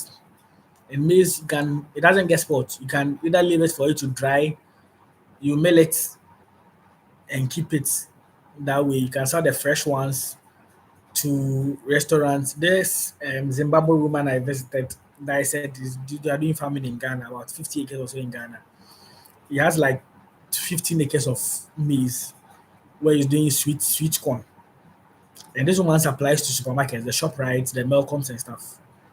She's making bangers, like good money from that side. So you can never go wrong with maize. So we've looked at onion farming, green pepper, mango farming, and maize farming. So let's say for the crops, let's look at this. There's a cassava as well. Those things and yam. Hey, I forgot about yam. See, yam gets very expensive in Ghana, and yam. Some of the most of the crops or the crops that we get from other countries that are imported in the country, like from Burkina, onion, yam. Most of them come from the northern region, some come from Burkina Faso and stuff. They are very, very lucrative. Very, very, very lucrative. And yam, they mature in 3 months. They are not cassava that takes longer time. This year, I did a video with three health professionals. They are friends. They came together and decided to start their farm. They are doing cassava and yam farming. And they do it themselves. They are actively involved in the Volta region. And they are mainly into yam farming. Yeah, they are mainly into yam farming. Trust me, yam is very lucrative. Very, very lucrative. Some of these crops, try and find a way to irrigate your farm and do it in a dry season. You make lots of money. Yam farming, I'm telling you. Even this year, there were videos. I never knew Ghana. We export. You know, Ghana is one of the largest exporter of yam in the world. We export yam to UK and I think the US. You can research about this. Yam. Trust me, you can never go wrong with yam farming. If you are looking at venturing into yam farming, it fetches good money. And I mean money, good money. So you guys can consider that as well. Yeah, for vegetable, everything like that. Pepper make a lot of money. Oh. Chili peppers, habanero, even Lenny. Lenny's habanero farm. Peppers too. The way they grow a lot. There are crops that when you can harvest and they follow me, they keep growing. They keep harvesting. It makes a lot of money. Then that they are stubborn. Winnie was saying it. Winnie me chiriga. So that's another easy and profitable crop with less.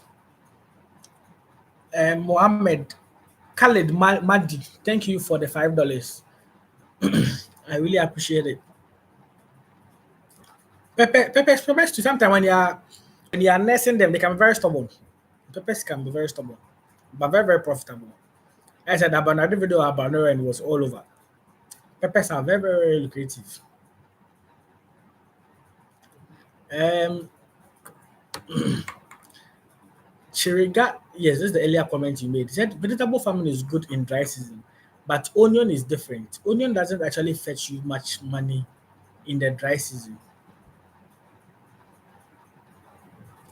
Hello, Primo Disemo from Philippines. Thank you for joining the live. I really appreciate you. Yeah, to catfish farm in the Philippines. The Philippines, I watch what was his name? Dexter's World from Philippines. I like that man's videos. Yeah, Dexter's World. Yeah, I think one of the videos that made him popular was catfish farming. He's a very good catfish farmer. He does catfish farming. He's into goat. At the point, he used to do goats as well. He used to do ducks as well. Yeah, I enjoyed that Dexter's World. Yeah, thank you for joining the live. So yeah, Chiriga is saying onion farming doesn't really fetch money in the dry season. Oh, really? So then, how much? How come we have onions in the dry season costing a lot of money? I really want to know because I know this dry season currently in Ghana. When I asked around, they said the bag now is like 3,500 Ghana cedis. So I'm wondering what you mean by onion farming doesn't fetch much in the dry season. If you can share with us, I really appreciate it. And Khaled Madi, thank you for the $5 gifted. Oh, okay. So they were put it in the wet season and they were kept and sold in the dry season. Oh, how? Share with us. As we are all new farmers in the we are now about to start onion farming. Kindly share with us so we can all know.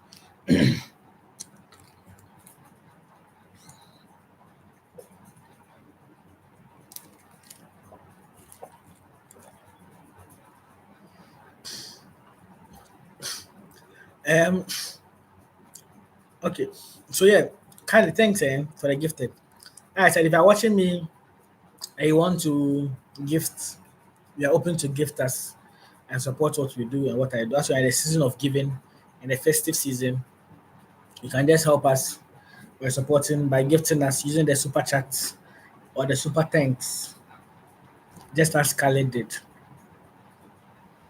Um when you said Cheriga, you said rabbit farming. Rabbit farming is lucrative, honestly. But rabbit farming, you have to have a market for it.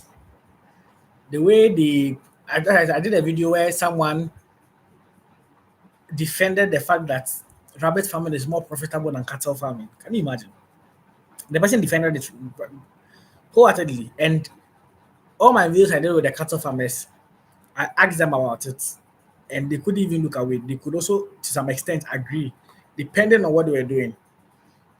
Rabbit farming can be profitable, but I feel most people find rabbits, especially in Ghana, as pets. So most people don't consume rabbits. But rabbits get pregnant 1 month, you cross them, they are pregnant, they deliver in a month.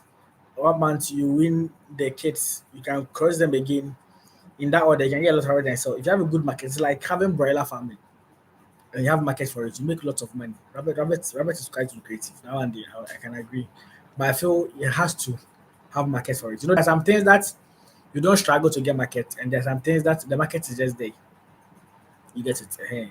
I feel rabbit farming, you have to convince people to buy it, even though the meat is one of the most lean meat you can get and very tasty meat you can get, and it's very very lucrative as well. So yes, as Chergas just opened, when it comes to I hope I'm mentioning your name right though, livestock farm. So if you look at vegetable farming, even though the mango and the coconut I talking about is not vegetable, but let's classify them as part of the crops.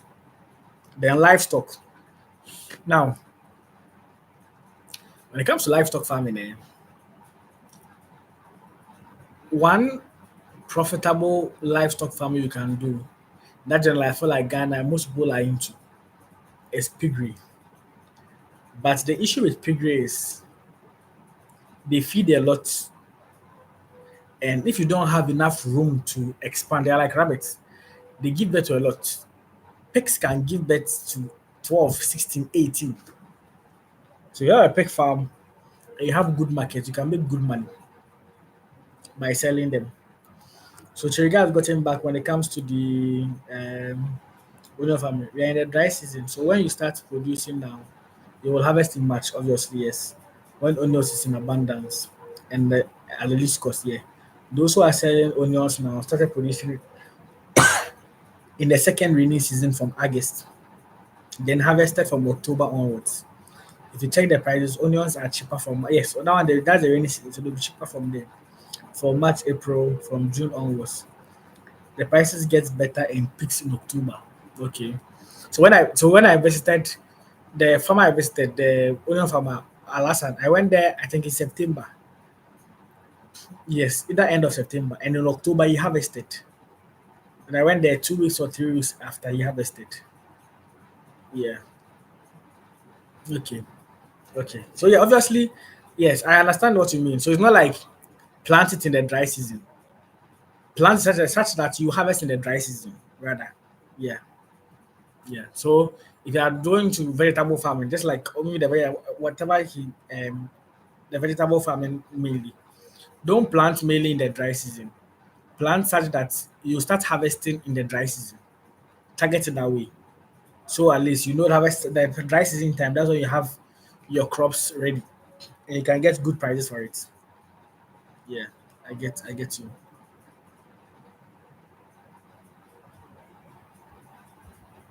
Oh yeah, Khaled, we spoke about this. So Khaled Madi is saying just an advice if you live in a diaspora or if you live abroad and want to do farming, make sure you come down every 3 to 4 months. Stay away if you can't come. Yeah, you can't be an absentee farmer. That one there we spoke extensively about it. Make sure you are on the grounds. Trust me, make sure you're on the grounds. If you are not going to see the light of day with this farming and you lose your investments. Guys, I'll be ending the live at 11:30. In fact, we've been streaming for the past 3 hours. Yeah, Rasmus, yeah, same with ginger. You see, almost every vegetable, you get good pricing in the dry season because in the dry season, there is, how do I put it? There is less supply and more demand. Those who plant in the rain, those who do their planting so that they get abundance in the rainy season. You don't get good price when in the rainy because the rainy season there's a lot of the crops around, so you don't really get good prices. You get it. So if you plant hard that your harvest is in the dry season, that's when you make good money. Sometimes depending on how you time the dry, because the dry season normally begins like October there about October, November, December, January, February, sometimes March. So all these times are the dry season. So you can plant it. Sometimes most vegetables take 3 months, 3 months. So you can plant so that you can still be harvesting in the dry season and you can make good money from it. Else you'll be making a loss. Someone messaged me the last time saying that he was into. Let's talk about tomatoes dry season farm. Yeah, tomatoes to Kasim Salman, tomatoes to all these things. The dry season is the best. You get it. You make good money. Most vegetables you make good money when you are harvesting in the dry season. That's the best hack you can ever get. Else you'll just be doing and you'll be saying farming is not. I had someone who called me the last time with that issue that he's been doing farming and he's not seeing money and stuff. And I'm telling you, like vegetables and people are saying vegetable farming is very profitable, but he doesn't make any good money from it. Because always yeah, it's cheap. The market women come and they buy it cheap and stuff. Always make sure you're doing it in the dry season. And dry season, no one and that time too it's not even difficult to get markets because the demand for it is high.